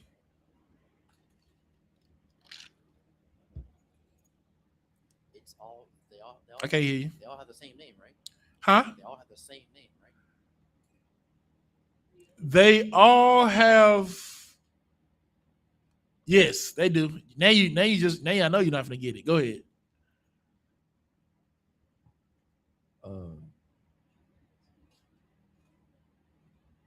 I would say Baal. Baal. Okay, I'm not gonna take it, but that is a great answer because they for sure have that on there, but they have their own names on their forehead. They worry about themselves. He said it. This is a perspective he has because of himself. I said I understand it. I was in the world once. I didn't always, wasn't always an advocate for, Hispanic relations. Know what I'm saying? But I am now because I have the Lord's name written on my forehead now, not my own. And see, that brother, he can take that stance because he wasn't chosen to be the one. Peter wasn't chosen to be the one to go to the Gentiles. And that was okay. Paul did it. Know what I'm saying? So that brother, he's not chosen to be the one to go and speak to Hispanics. And listen, when we did Acuña, brother, I was reading them. I was watching the news coverage on our way back. And of course, this is a Mexican news station. So what language is all the comments in? Spanish. So in order for you to see what they're saying, what you got to do? See translation, right? Meaning you got to put some effort into seeing what they're saying, right? So me, I hit see translation. Brother, the things that they were saying about us almost made me hate Mexicans. They was on our ass. I mean, god damn. And it was like damn, you see what we here to do. You see, we came out here to help, and this is what you're saying about us?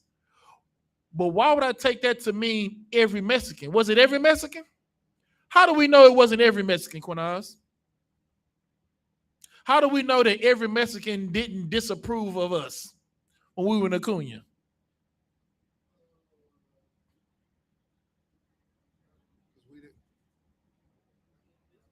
How do we know that it wasn't every Mexican? She likes her because we was out there helping Mexican. It was Mexicans out there that agree with us. Because it was Mexicans what? Out there that agree with us. That was, give them a hand. I'll take that. How do we even find the Haitians that night? We got transported by two Mexicans. By two Mexicans. In a kidnap van. Know what I'm saying? We found the Haitians through two Mexicans. And when we got there, who was there helping the Haitians before we got there? Mexicans. The Mexicans. So because I'm a priest, I know it's not all of them. Like Commander Jenny Hunter said something so heavy. It was on Cross the Line one time, and this brother wasn't Mexican. I believe he was he may have been El Salvadorian or Colombian. I couldn't remember. But he was saying he was in a store one time and how he see black people as brothers. And he was like, man, he was speaking to this brother and he was telling him, speaking like brother. But the brother didn't look at him or treat him like a brother. And he said, it was, like, how should he respond to that? And Commander Jenny Hunter said something so heavy. He was like, it's a reason why, I'm going to paraphrase it. There's a reason why men do this work. Because women treat people based on how they treat them. If there's a woman who rocks with her, and she's going to rock with her back. If there's a woman who shows her disrespect, she's going to show her disrespect back. Well, when it comes to men, we're going to love and respect them because it's our duty to do so. Christ commanded us to what? Read it again. You just read it. These things I command you, that ye love one another. That you what? Love one another. That you love one another. See, as men, it's not our job to love those who love us. It's our job to love one another because we were commanded to do so. And when he said that, it just took a weight off my shoulders, because I remember one time I called General Hyman because I saw something on Facebook. I saw a pattern between myself or of myself. If someone who was black was to say something against us, I would say, you a goofy ass nigga, clown ass. You know what I'm saying? Get on, and I just, go in on them, right? But if a Hispanic brother or sister says something, I wouldn't address them like that. So in my mind, I'm a hypocrite because I talk to black people like this, but why don't I feel comfortable talking to Mexicans like that? So I called him.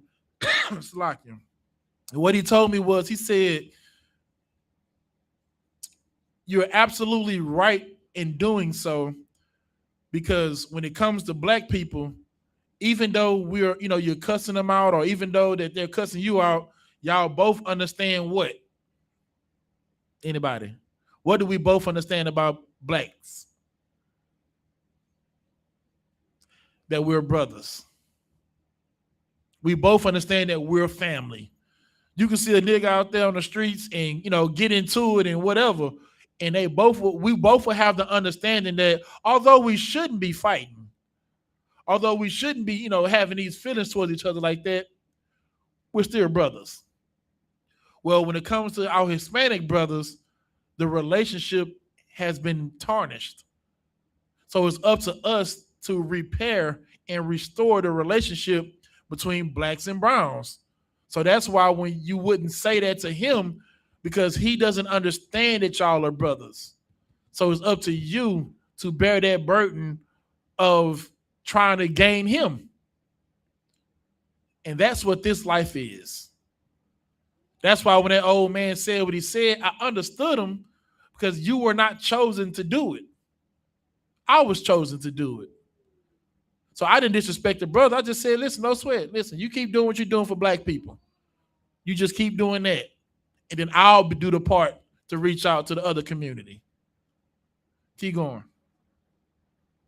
Verse 18. If the world hate you, ye know that it hated me before it hated you. If the world does what? If the world hate you, ye know that it hated me before it hated you. See, like, they don't, like, y'all don't hate us because it's us. Y'all hate Christ. Y'all hate the Most High. And it makes it so much easier to do this job because we don't take it personally anymore. Like, I'm not saying these things because I like saying these things. I'm not in here because I like being in here or doing what, because what I like to do. I'm doing what the Most High said to do. I'm doing what Christ said to do. I'm saying what Christ said. So if you're hating me, you really just hating Christ. And he was such a brother to us, man. Just someone to just shoulder all the hate. You understand that? Like, you know how someone who could just say, just let it fall upon me. All the hate and all the disgruntledness and the discontent and all of that, just let it fall on me. Because these aren't your words, they're mine. And it makes it easier for us to do the job because we have a God that not only hears us, but we have a king who takes all their hate that we receive and puts it on his shoulders. Keep going. Verse 19.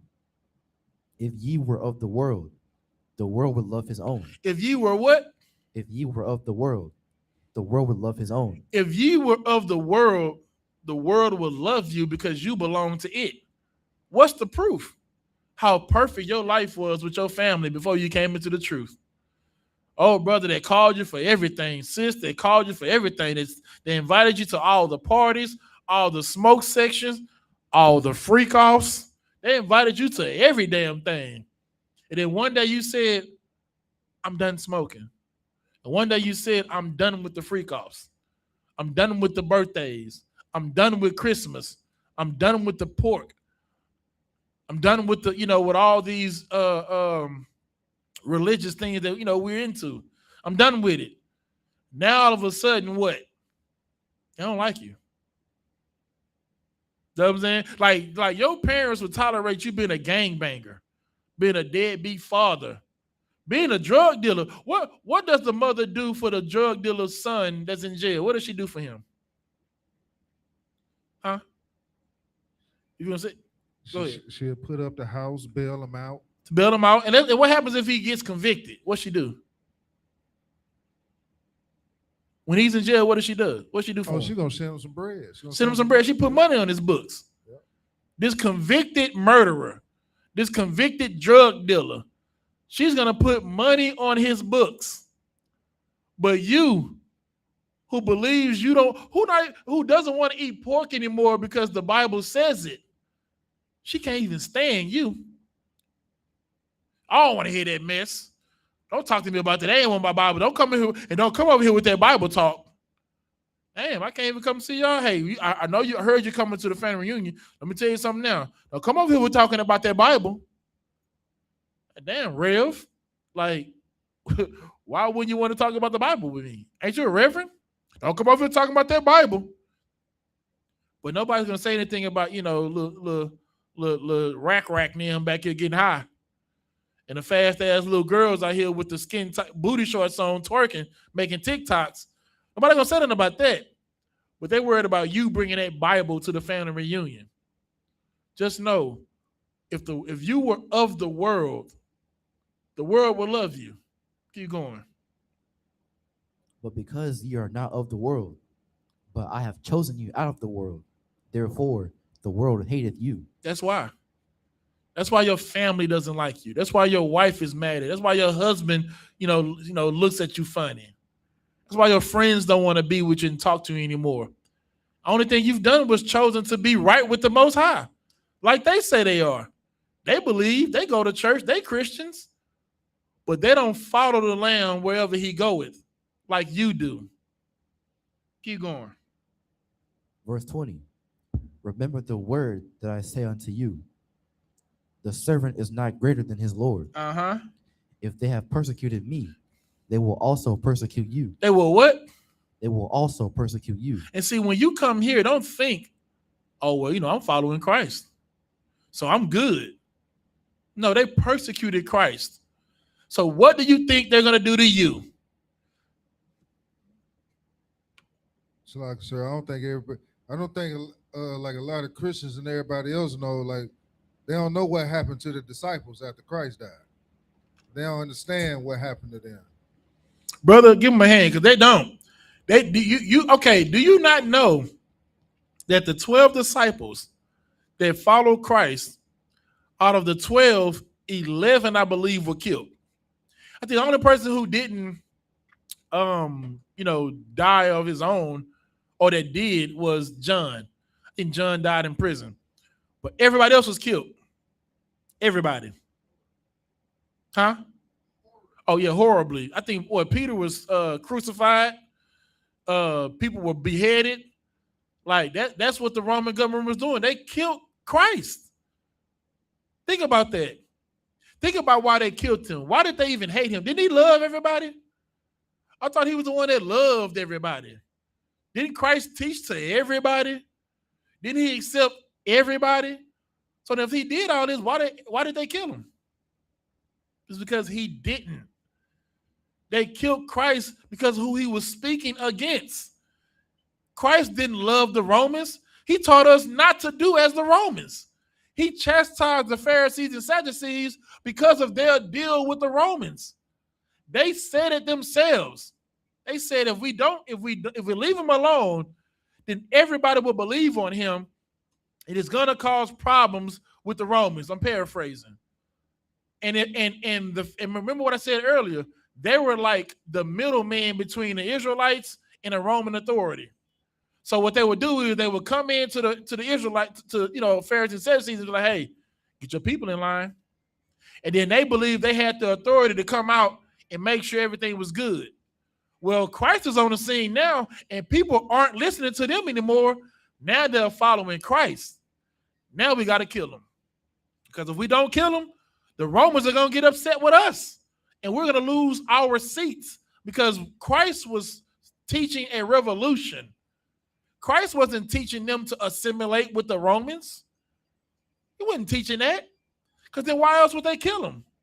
Christ was teaching against the Romans, and they hated him for it, and they persecuted him for it. Well, what are we doing? The same thing. We're teaching against the new Romans, and they are persecuting us for it.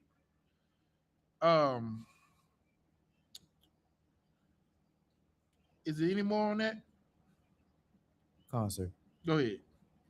If they have kept my saying, they will keep yours also. And That's the rest of the verse.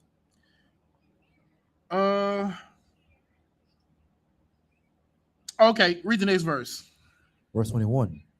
But all these things will they do unto you for my name's sake. So now all this persecution that we're going to receive, they're going to do unto us for Christ's reputation.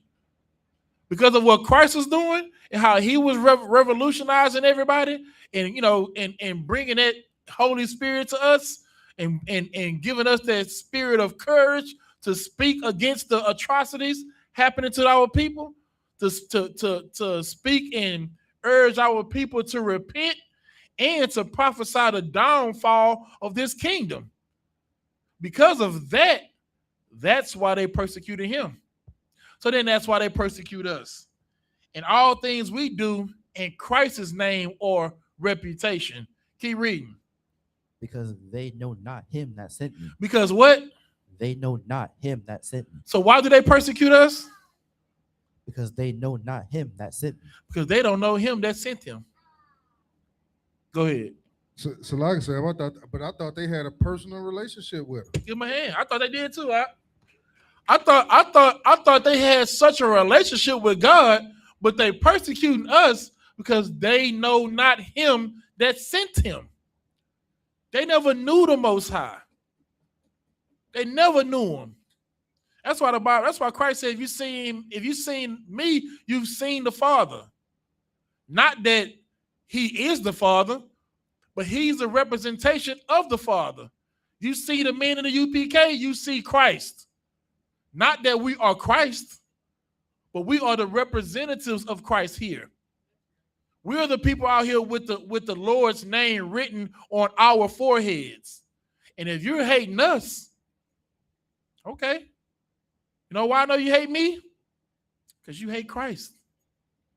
And if I was still in the world, you would love me. You would love me to death if I was still in the world. But because I'm not in the world, you hate me. Fine. Because it's not me you hating. These aren't my words.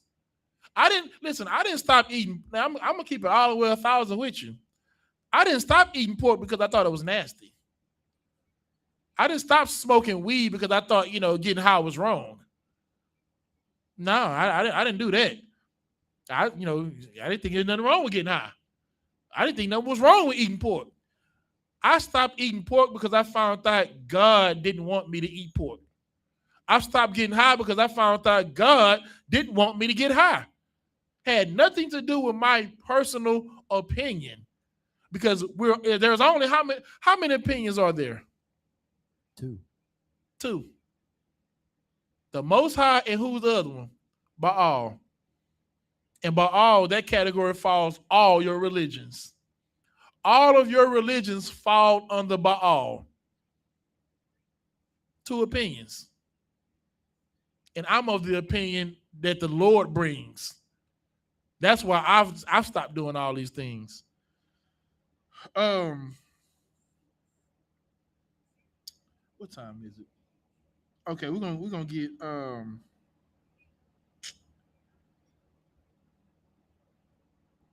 gonna close out with give me Matthew 13 and 10. Matthew 13 and 10. Damn, we ran out of. Oh yeah, we definitely got to end the class. Damn, almost got. What?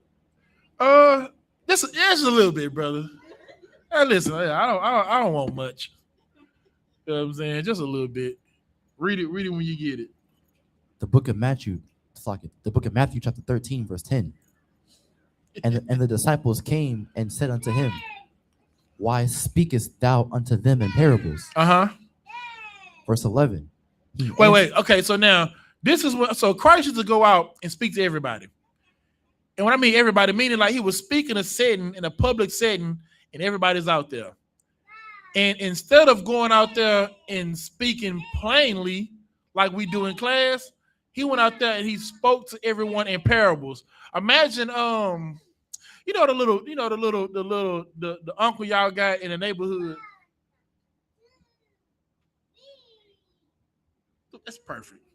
The uncle that y'all got in the neighborhood who always talk fly. You don't know what the hell he say. He just always saying some fly shit though. Yeah, man. Sometimes say, hey, nephew, gotta pick up the pants and know where you're walking, huh, son? Be like, people like, what does that mean? Study long, study wrong, nephew. Like what? I don't even know what that means. I just know if you study long, I would think the longer you study, the more you understand. But according to everybody else, you study long, you study wrong. Those are like the things that how Christ will break it down. Like Christ will be out there and be like, one fish, 2 fish, red fish, blue fish, knick-knack, patty, whack, give a dog a bone. I'm out. Niggas be sitting there like, the hell is that supposed to mean? So the disciples came to Christ like, hey, God, why when you talk to them, you speak in parables? Because he's not speaking plain. Like if somebody really wanted to know what that meant, what would they have done? They would have asked. Christ come out there and say, hey man, before the neck bones come in, you got to make sure the jaw bones is right. And niggas is like, all right, cool, no sweat. And Christ walk off. So the disciples is noticing when he talks to us, it's plain. But when he talks to them, he's talking in parables. Keep reading. Verse 11. He answered and said unto them, because it is given unto you to know the mysteries of the kingdom of heaven. Read it again. And he answered and said unto them, because it is given unto you to know the mysteries of the kingdom of heaven. It is given unto you to know the mysteries. It's not given unto them. Now, he told them, he did speak to them. Listen, if you don't understand what, you got to pick up the pants to know where you're going means, it ain't my fault. If you wanted to know what you could have done, you could have asked me. I told you what it was. You didn't ask. But when it comes to my disciples, I'm going to tell them because what? Read it again.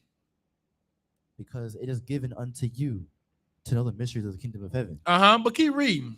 But to them it is not given. But to them is what? It is not given. It is what? It is not given. So now you telling me Christ is telling these people that the mysteries of the kingdom of heaven are not giving to everybody.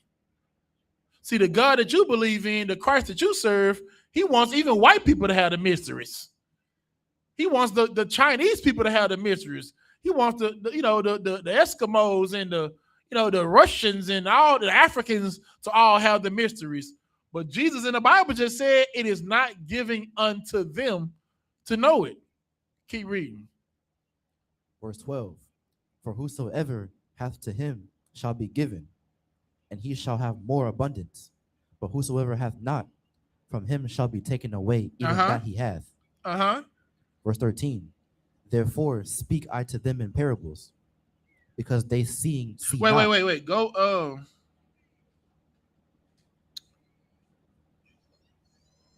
Wait, read 12 again, Salakia. Come on, verse 12. For whosoever hath, to him shall be given. Meaning, when he goes out there and speaking these parables, whoever have knowledge will be given unto them, and in abundance. Meaning, there are some people who can catch those parables, or they have enough common sense to be like, I don't know what that means. Let me find out. See, that's what we do here. General Muhammad say something I don't understand. I'm going to ask him to explain it. Maybe he don't get to my question. You know what I'm going to do? I'm going to get his phone number and I'm going to call him. As a matter of fact, take somebody like Captain Tazariak, for example, who right now is just on a killing spree. I mean, I'm talking about taking down, just killing the internet right now. I'll watch his battles, and I'll go back and I'll call him. I'll say, hey, Salakia, sir, why did you say that? When you said this right here, what did that mean? I'm going to call and ask him, because then he's going to give me the information because I'm seeking it. Meaning I have some information and now he's going to work. Read the next part. But whosoever. No, the part right before that. And he shall have more abundance. And he shall have more abundance. Keep reading. But whosoever hath not. But if you don't have any information, if you don't get any of these parables, if you don't understand none of what is being said and don't have the wherewithal to ask for it, keep reading. From him shall be taken away even that he hath. Even the little that you had, the little understanding is going to now be taken away. Now keep reading. Verse 13. Therefore speak I to them in parables, because they seeing see not. Because they seeing see not. See, y'all see us at camp. Y'all see us on the corners. Hell, y'all see us in classes right now. And even though you see us out here, you still can't see the things that we're saying. Keep reading. And hearing they hear not. And what? And hearing they hear not. And you hear us calling the white man the devil. And you hear us talking about how your pastor don't know the Bible. And you hear us talking about God only loves the nation of Israel. And even though you hear us say it, you still hear not. Keep reading. Neither do they understand. And neither do you understand. You don't have any understanding. Your pastor isn't giving you any assurances, even in teaching you any damn thing. You're just a box of rocks when it comes to having knowledge. Keep reading. Verse 14. And in them is fulfilled the prophecy of Esaias, which saith, by hearing ye shall hear, and shall not understand, and seeing ye shall see, and shall not perceive. Meaning y'all see us, y'all hear the things we say, y'all see the things we do, and you still don't see it, don't understand it, and have no zeal for it. Keep reading. Verse 15. For this people's heart is waxed gross. For these what? This people's heart is waxed gross. See, they go that heart again. You know that God loves my heart, knows my heart. That I know in my heart the Lord is with me. I know in my heart I'm in the right religion. Read it again. For this people's hearts is waxed gross. And their ears are dull of hearing, and their eyes they have closed, lest at any time they should see with their eyes, and hear with their ears, and should understand with their heart. So now Christ is saying that your hearts have been waxed gross. Your eyes have been closed shut. Your ears are closed shut. You can't see. You can't feel it. You can't hear it. You cannot understand it. Because if you did see, if you did hear, and if you did understand, keep reading. And should be converted, and I should heal them. You hear that? Then you will be converted, and then I will have to heal you. So what is Christ saying right here? I'll be impressed if you can get this. What is Christ saying about people who can't hear, can't see, and can't understand? I don't want to ask it that way because then you're gonna get it. What is Christ saying right now, Malaki? I'm gonna give it to you because you just read it.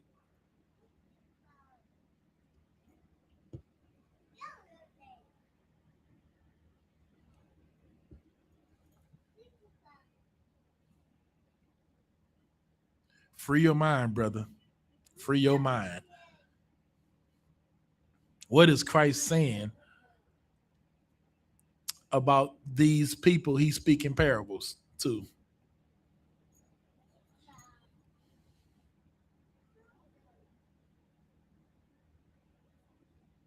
Like they're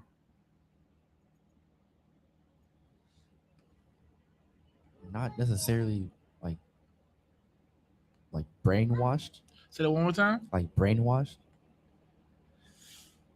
No, not brainwashed. What is he? Okay.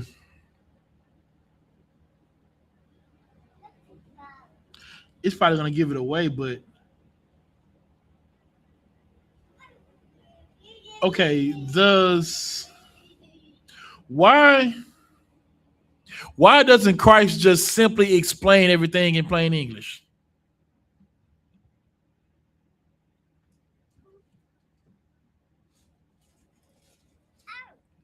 I see your question, Justice. What is his name? I see your question, DJ. I'm gonna get to it in a second. That's a good question too. But go ahead. Why does he speak to them in parables? You just read it. What is Christ saying? Because the mysteries of the kingdom of heaven isn't given to them. Huh? Because the mysteries of the kingdom of heaven isn't given to them.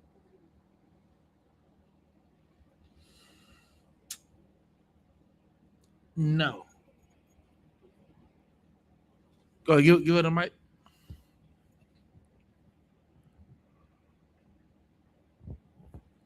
If it's meant for them to hear, they'll hear it. Well, they'll understand if it's meant for them. Like if it speaks to them, they'll understand. But if not, then they won't get it. Okay, that's true.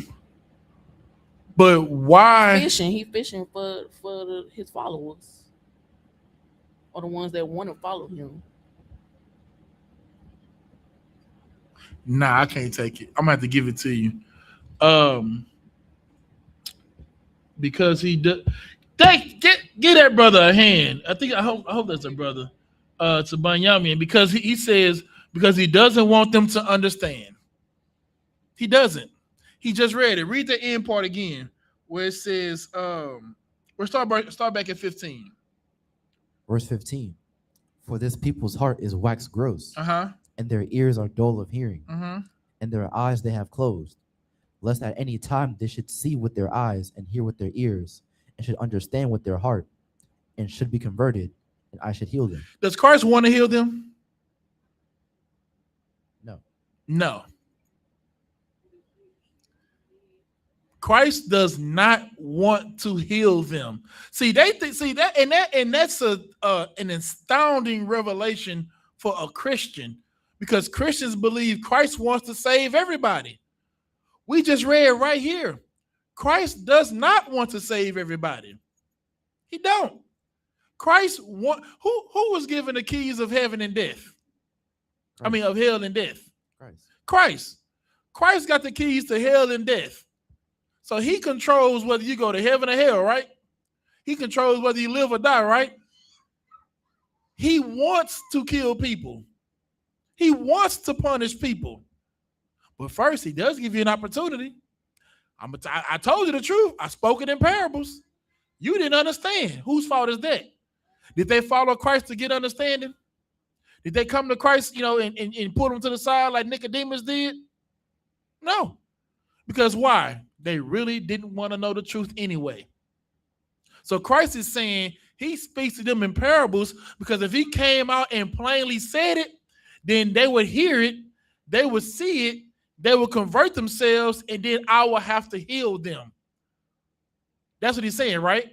So if I talk in parables, that means they won't hear it. They won't see it. They won't be converted. And what else I won't have to do? You won't have to heal them. Heal them. That's who we serve. That's our king. That's how you know where the truth is at. By their fruits. Follow you somebody who is actually going to follow the Most High wherever he goes, who's going to follow the Lamb wherever he goes and become a disciple of Christ and go out and teach others, bear that fruit to others to prove where that truth is at. Now, let me see. The brother had a question on. He says, I have a question. How do you buy and sell with the mark of the beast? I don't want the mark. Where's that scripture at? Because he didn't post the scripture. Let me get that real quick.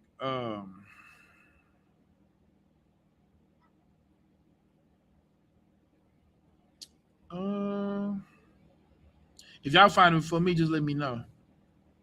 I believe it's in Revelation, though.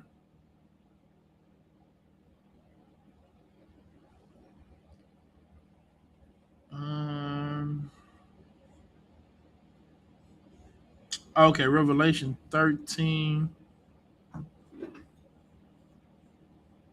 I think it's 13 and did he put it 13 and 17? I'm assuming he's saying.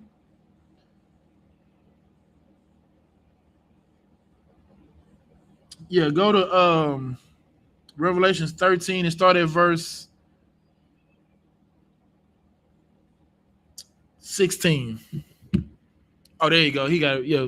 We're going to start at verse 16, but Revelation 13 and 17, we'll start at verse 16. The book of Revelation, chapter 13, verse 16. And he causes all, both small and great, rich and poor, free and bond, to receive a mark in the right hand or in their foreheads. Mm-hmm. Verse 17.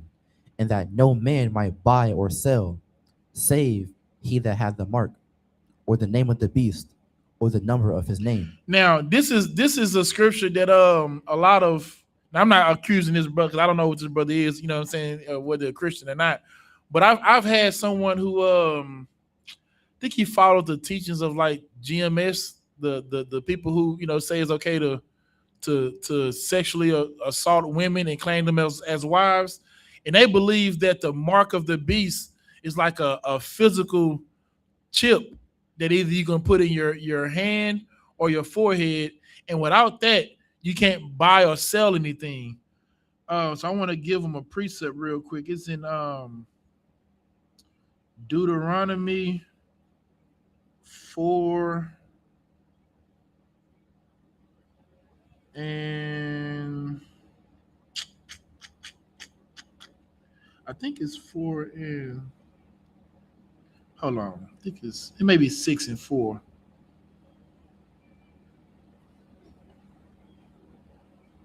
Deuteronomy. Oh, here we go. Deuteronomy 6 and start at Deuteronomy 6 and 4. The book of Deuteronomy, chapter 6, verse 4. Hear, O Israel, the Lord is our God. Is one Lord. Verse 5. And thou shalt love the Lord thy God with all thine heart, and with all thy soul, and with all thy might. Verse 6. And these words which I command thee this day shall be in thine heart. Now this is just Moses going over the commandments. Know what I'm saying? Telling everybody that the great and first commandment is loving the Most High with all thy heart and soul. Keep reading. Verse 7. And thou shalt teach them diligently unto thy children. You should do it. Teach them diligently unto thy children. And now this is the law. Moses is telling them that we need to teach the law to our kids, to our children diligently. Keep going. And shall talk of them when thou sittest in thine house, and when thou walkest by the way, and when thou liest down, and when thou risest up. Verse 8. And thou shalt bind them for a sign upon thine hand, and they shall be as frontlets between thine eyes. Stop right there. How you say? Tell me what would be used for us to buy and sell with, so I know what not to do. Okay, so your understanding of buying and selling and what the mark of the beast is off. The mark of the beast is not a physical thing, which is why I brought you here. Deuteronomy 6 and verse 8. Read verse 8 again. And thou shalt bind them for a sign upon thine hand, and they shall be as frontlets between thine eyes. So you should bind them as a sign upon thy hand and frontlets for thy eyes. What is the thing that's being bound in your hand and in your forehead?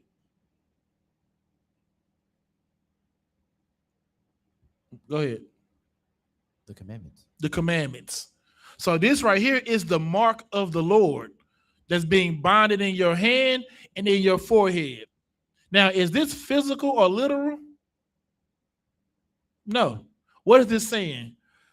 Binding your forehead is the things that you think about. We read that earlier about the 144,000 with the name of the Lord written in their forehead. So it's thinking for the Most High. And what does the binding in your hand means? Working for the Most High. Working for the Most High. Your actions and your thoughts will be of the Most High, which is why they're binding them in your hand and it's as frontlets in your eyes. Going back, now go back to Revelation 13 and what is it again? And 17. And read verse 17 again. Wait, start at verse 16. The book of Revelation, chapter 13, verse 16. And he causes all, both small and great, rich and poor, free and bond, to receive a mark in their right hand or in their foreheads. Now, if the mark of the Lord that's in your hand and in the frontlets of your eyes, if that's spiritual, then what is this mark right here of the beast? Is it literal or is it physical?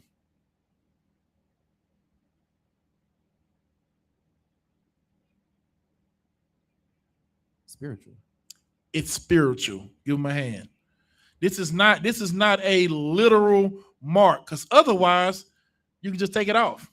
Now, the buying and selling that you're speaking of, this is not talking about an individual. Like so many times, like we think, like even when the law about buying and selling on the Sabbath, or working on the Sabbath, people think this is talking about an individual. This is not talking about, when it says no servile work can be done on a Sabbath, this is not a law for you. This is not a law for employees. It's a law for who? The employer. Employers. Only the employer can make you work 7 days. That's why you have to have a Sabbath, because if it wasn't for the Sabbath day, you would have to work how many days a week? 7. So the Lord made it to where your employer cannot make you come in and work on the Sabbath. That's your day off. So the buying and selling has nothing to do with an individual. It's talking about commercial, e-commerce. You know what I'm saying? On a production on a large scale, like industrial scale. Now you can see that today. When Cuba, when they had the Cuban missile, Cuban Missile Crisis? Let me look that up real quick. 1 second.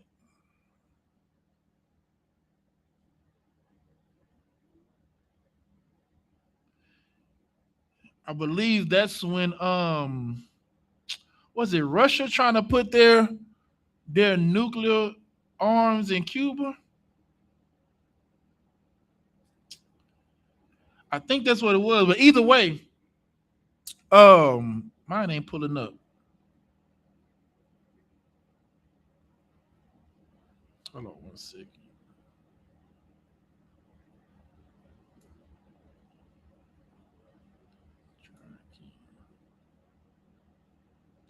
I'm trying to pull up this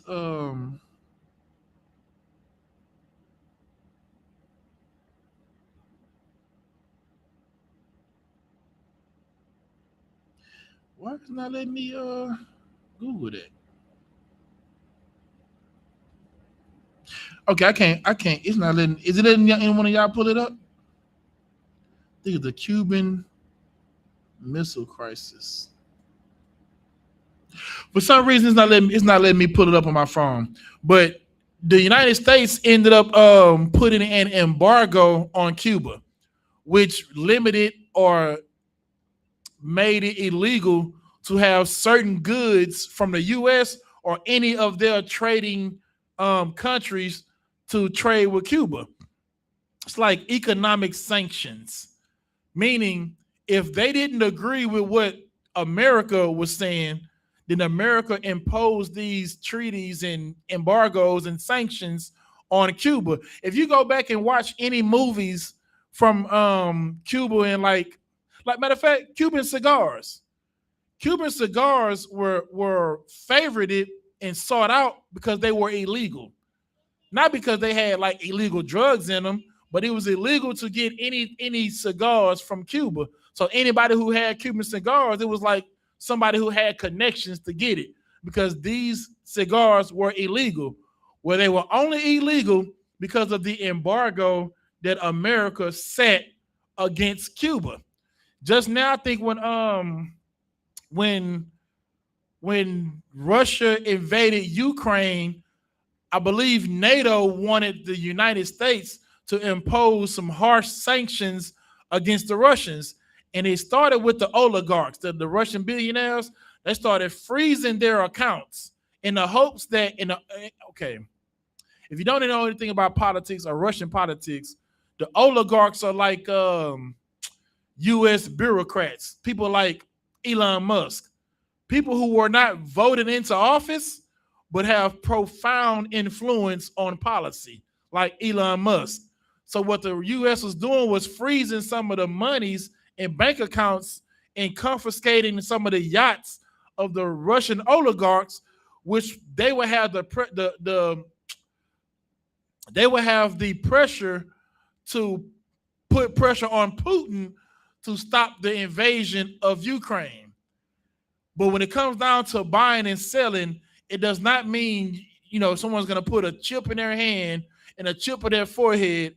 And in order for you to receive milk and groceries and cereal and, anything like that from the grocery store, you have to have this mark in your forehead or your hand. That's not what the mark of the beast is. The mark of the beast is not physical. It's spiritual, just like the mark of the Lord. How do we know? We got the mark right now. If it's a chip, right here. Right here. It's on my wrist. I'm not, anybody know anything about the Meta glasses? Do you got like Apple Pay on them? They ain't got that yet? It's coming. Apple Pay is a chip that's on my wrist right now. When I go pay for gas, I bloop. When I go pay for, for anything, I bloop. You need a phone? Bloop. That's a chip. So do I got the mark of the beast? No, brother. What is it? The RFID chip is just technology. Now, am I gonna put a chip? Because some people have the chip in their hand, and they've been testing it out too. With I don't know about the forehead, but I know they've been testing it out with chips in people's hand. I wouldn't get nothing surgically implanted in my hand just because I just wouldn't do it. But if you got the chip implanted in your hand, what can you do to get rid of the chip? Just take it out. The mark of the beast is the philosophy of the beast, just like the mark of the Lord is the philosophy of the Most High. That's it. And again, this is a vision and revelation. I'm saying that John had, it needs to be interpreted. This is not a physical or a literal chip, Just like the beast is not a literal beast. The beast is the person or persons. Is there any other questions online before we end it? Or have any questions in the room or any comments too?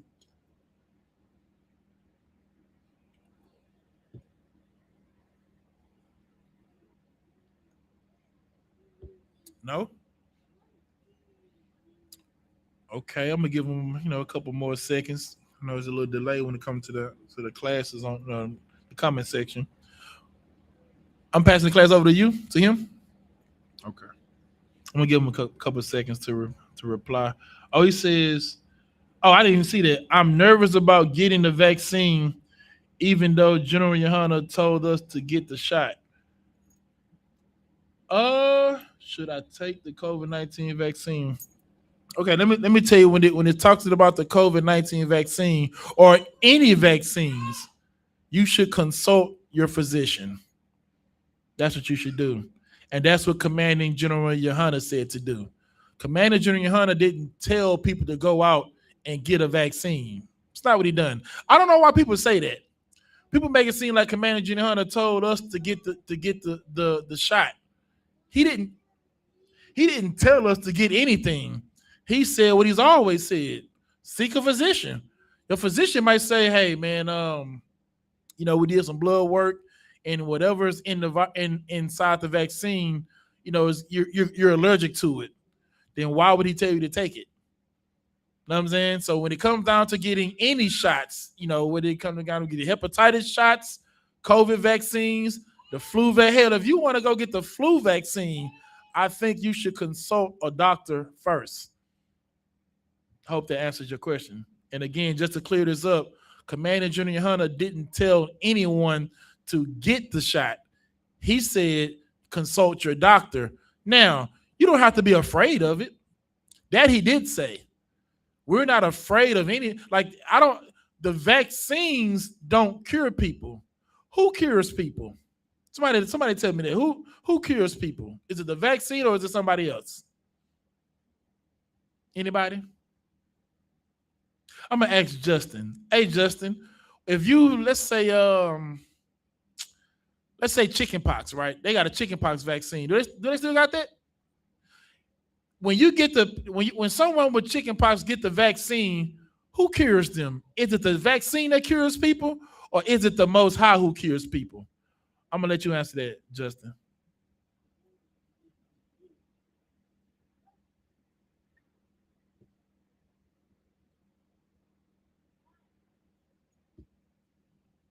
Okay, give him a hand. Now he said Yahweh Shai.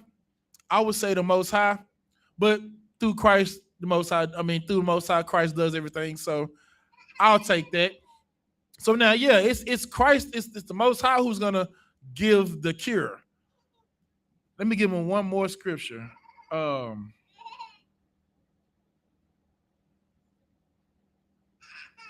I think this will kind of help. Give me, I think it's in the Apocrypha. Let me just double check.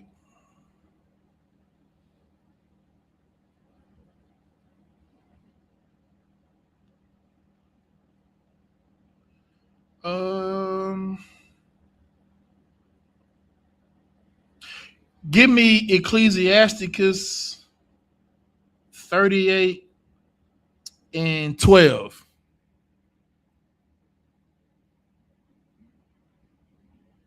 That's a good precept you put in there too, Justin. The Wisdom of Solomon 16:12. That's a good precept. But give me Ecclesiasticus 38:12.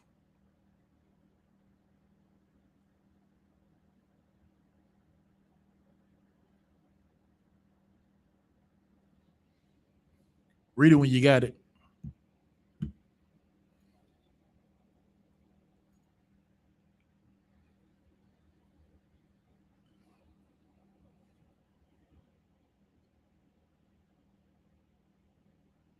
It's the book of Ecclesiasticus, chapter 38, verse 12. Then give place to the physician, for the Lord hath created him. Mm-hmm. let him not go from thee, for thou hast need of him. Read it one more time. Then give place to the physician. Give place to the physician. Your doctor is who you should consult with any medicine that you want to take. I mean, unless it's over the counter. But if you want to get any vaccines, any shots, have any any ailments, broken limbs, ruptured Achilles tendons, or anything like that, you should always seek a physician. Not because I say so, but because what? Read it again. For the Lord hath created him. For the Lord had created him. All the medicine, all the vaccines, these come from the Lord. So I would seek a physician first with anything. And read it one more time. Then give place to the physician, for the Lord hath created him. Now, I'm going to give you one more to show you why Commanding General YAHANNA was saying that if your physician says you should take it, this is why we would take it. Give me Psalms 91 and start at verse 1. Psalms 91 and 1. All my Hebrew Academy brothers understand this. Read what you got when you get it. Book of Psalms 91, verse 1. He that dwelleth in the secret place of the Most High shall abide under the shadow of the Almighty. He that dwelleth in the secret place of the Most High shall abide under the shadow of the Almighty. Meaning, because we dwell here in the truth with the Lord, we are protected by his shadow. Meaning the Lord's in front, his shadow protects us. Keep reading. Verse 2. Wait, hold. He said, so can we trust the American medical industry? But ye are forgers of lies. Ye are officers. That's why I came here. That's why I came here. So now, Justin, he said, so can we trust the American medical industry? I'm going to say we're going to trust the Lord. We're reading it right now. Read it again. Verse 2. Read verse 1 again. Just select for him. Read verse 1 again. Verse 1. He that dwelleth in the secret place of the Most High shall abide under the shadow of the Almighty. Verse 2. I will say of the Lord, he is my refuge and my fortress. He's my what? My refuge and my fortress. The Most High is my refuge and fortress. He's my safe place. He's my safe space. Keep going. My God, in him will I trust. And who will I trust? In him will I trust. We're going to trust in the Most High. He said that we should honor a physician. If I go to a physician and he tells me, yeah, I think you'll be okay with taking the COVID-19 vaccine, I'm gonna take it. Let's say that physician is a liar. Let's say that physician, is sneaking some things in there that could kill me. Keep reading. Verse 3. Surely he shall deliver thee from the snare of the fowler. Surely what? He shall deliver thee from the snare of the fowler. Surely the Most High would deliver me from the snares of the fowler. Keep reading. And from the noisome pestilence. And from the noise and what? Pestilence. What is somebody look up pestilence real quick. Give me the definition of pestilence real quick.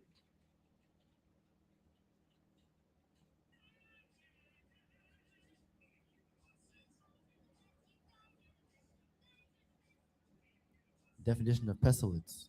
Pestilence is a fatal, contagious epidemic disease. Is a what? Fatal, contagious epidemic disease. A fatal, what?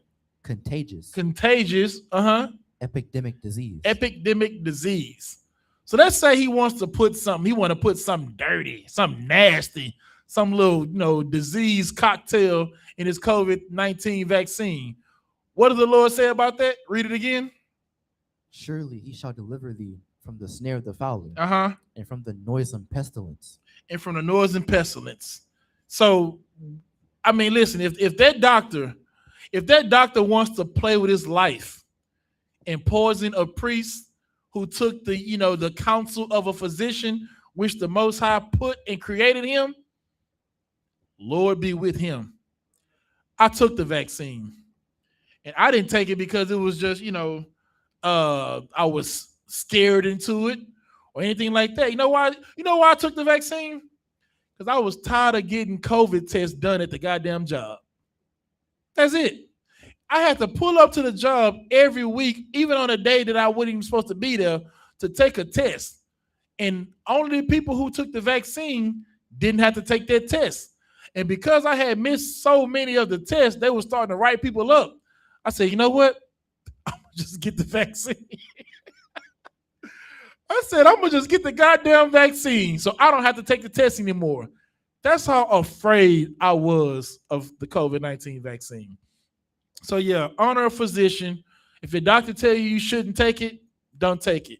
And Commander Junior Hunter never told anybody to actually take the vaccine. But what he did tell you is that we would not fear any medicine because we fear the Most High. And if it's my time, I'm going to go without a vaccine. And if it's not my time, you can put cyanide in the vaccine and it wouldn't kill me. With that, I'm going to pass the class over to Priest and Officer Malakia.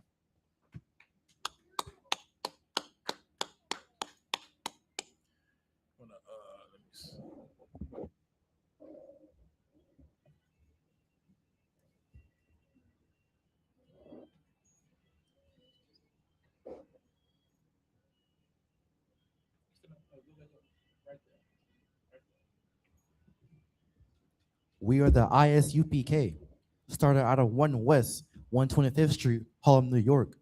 Rule for new brother and sister. When a new brother or sister comes into the school, they are off limits for 6 months. They are to be saluted only. They are here to check themselves with the world. For 6 months. If they need transportation, the teacher will arrange it.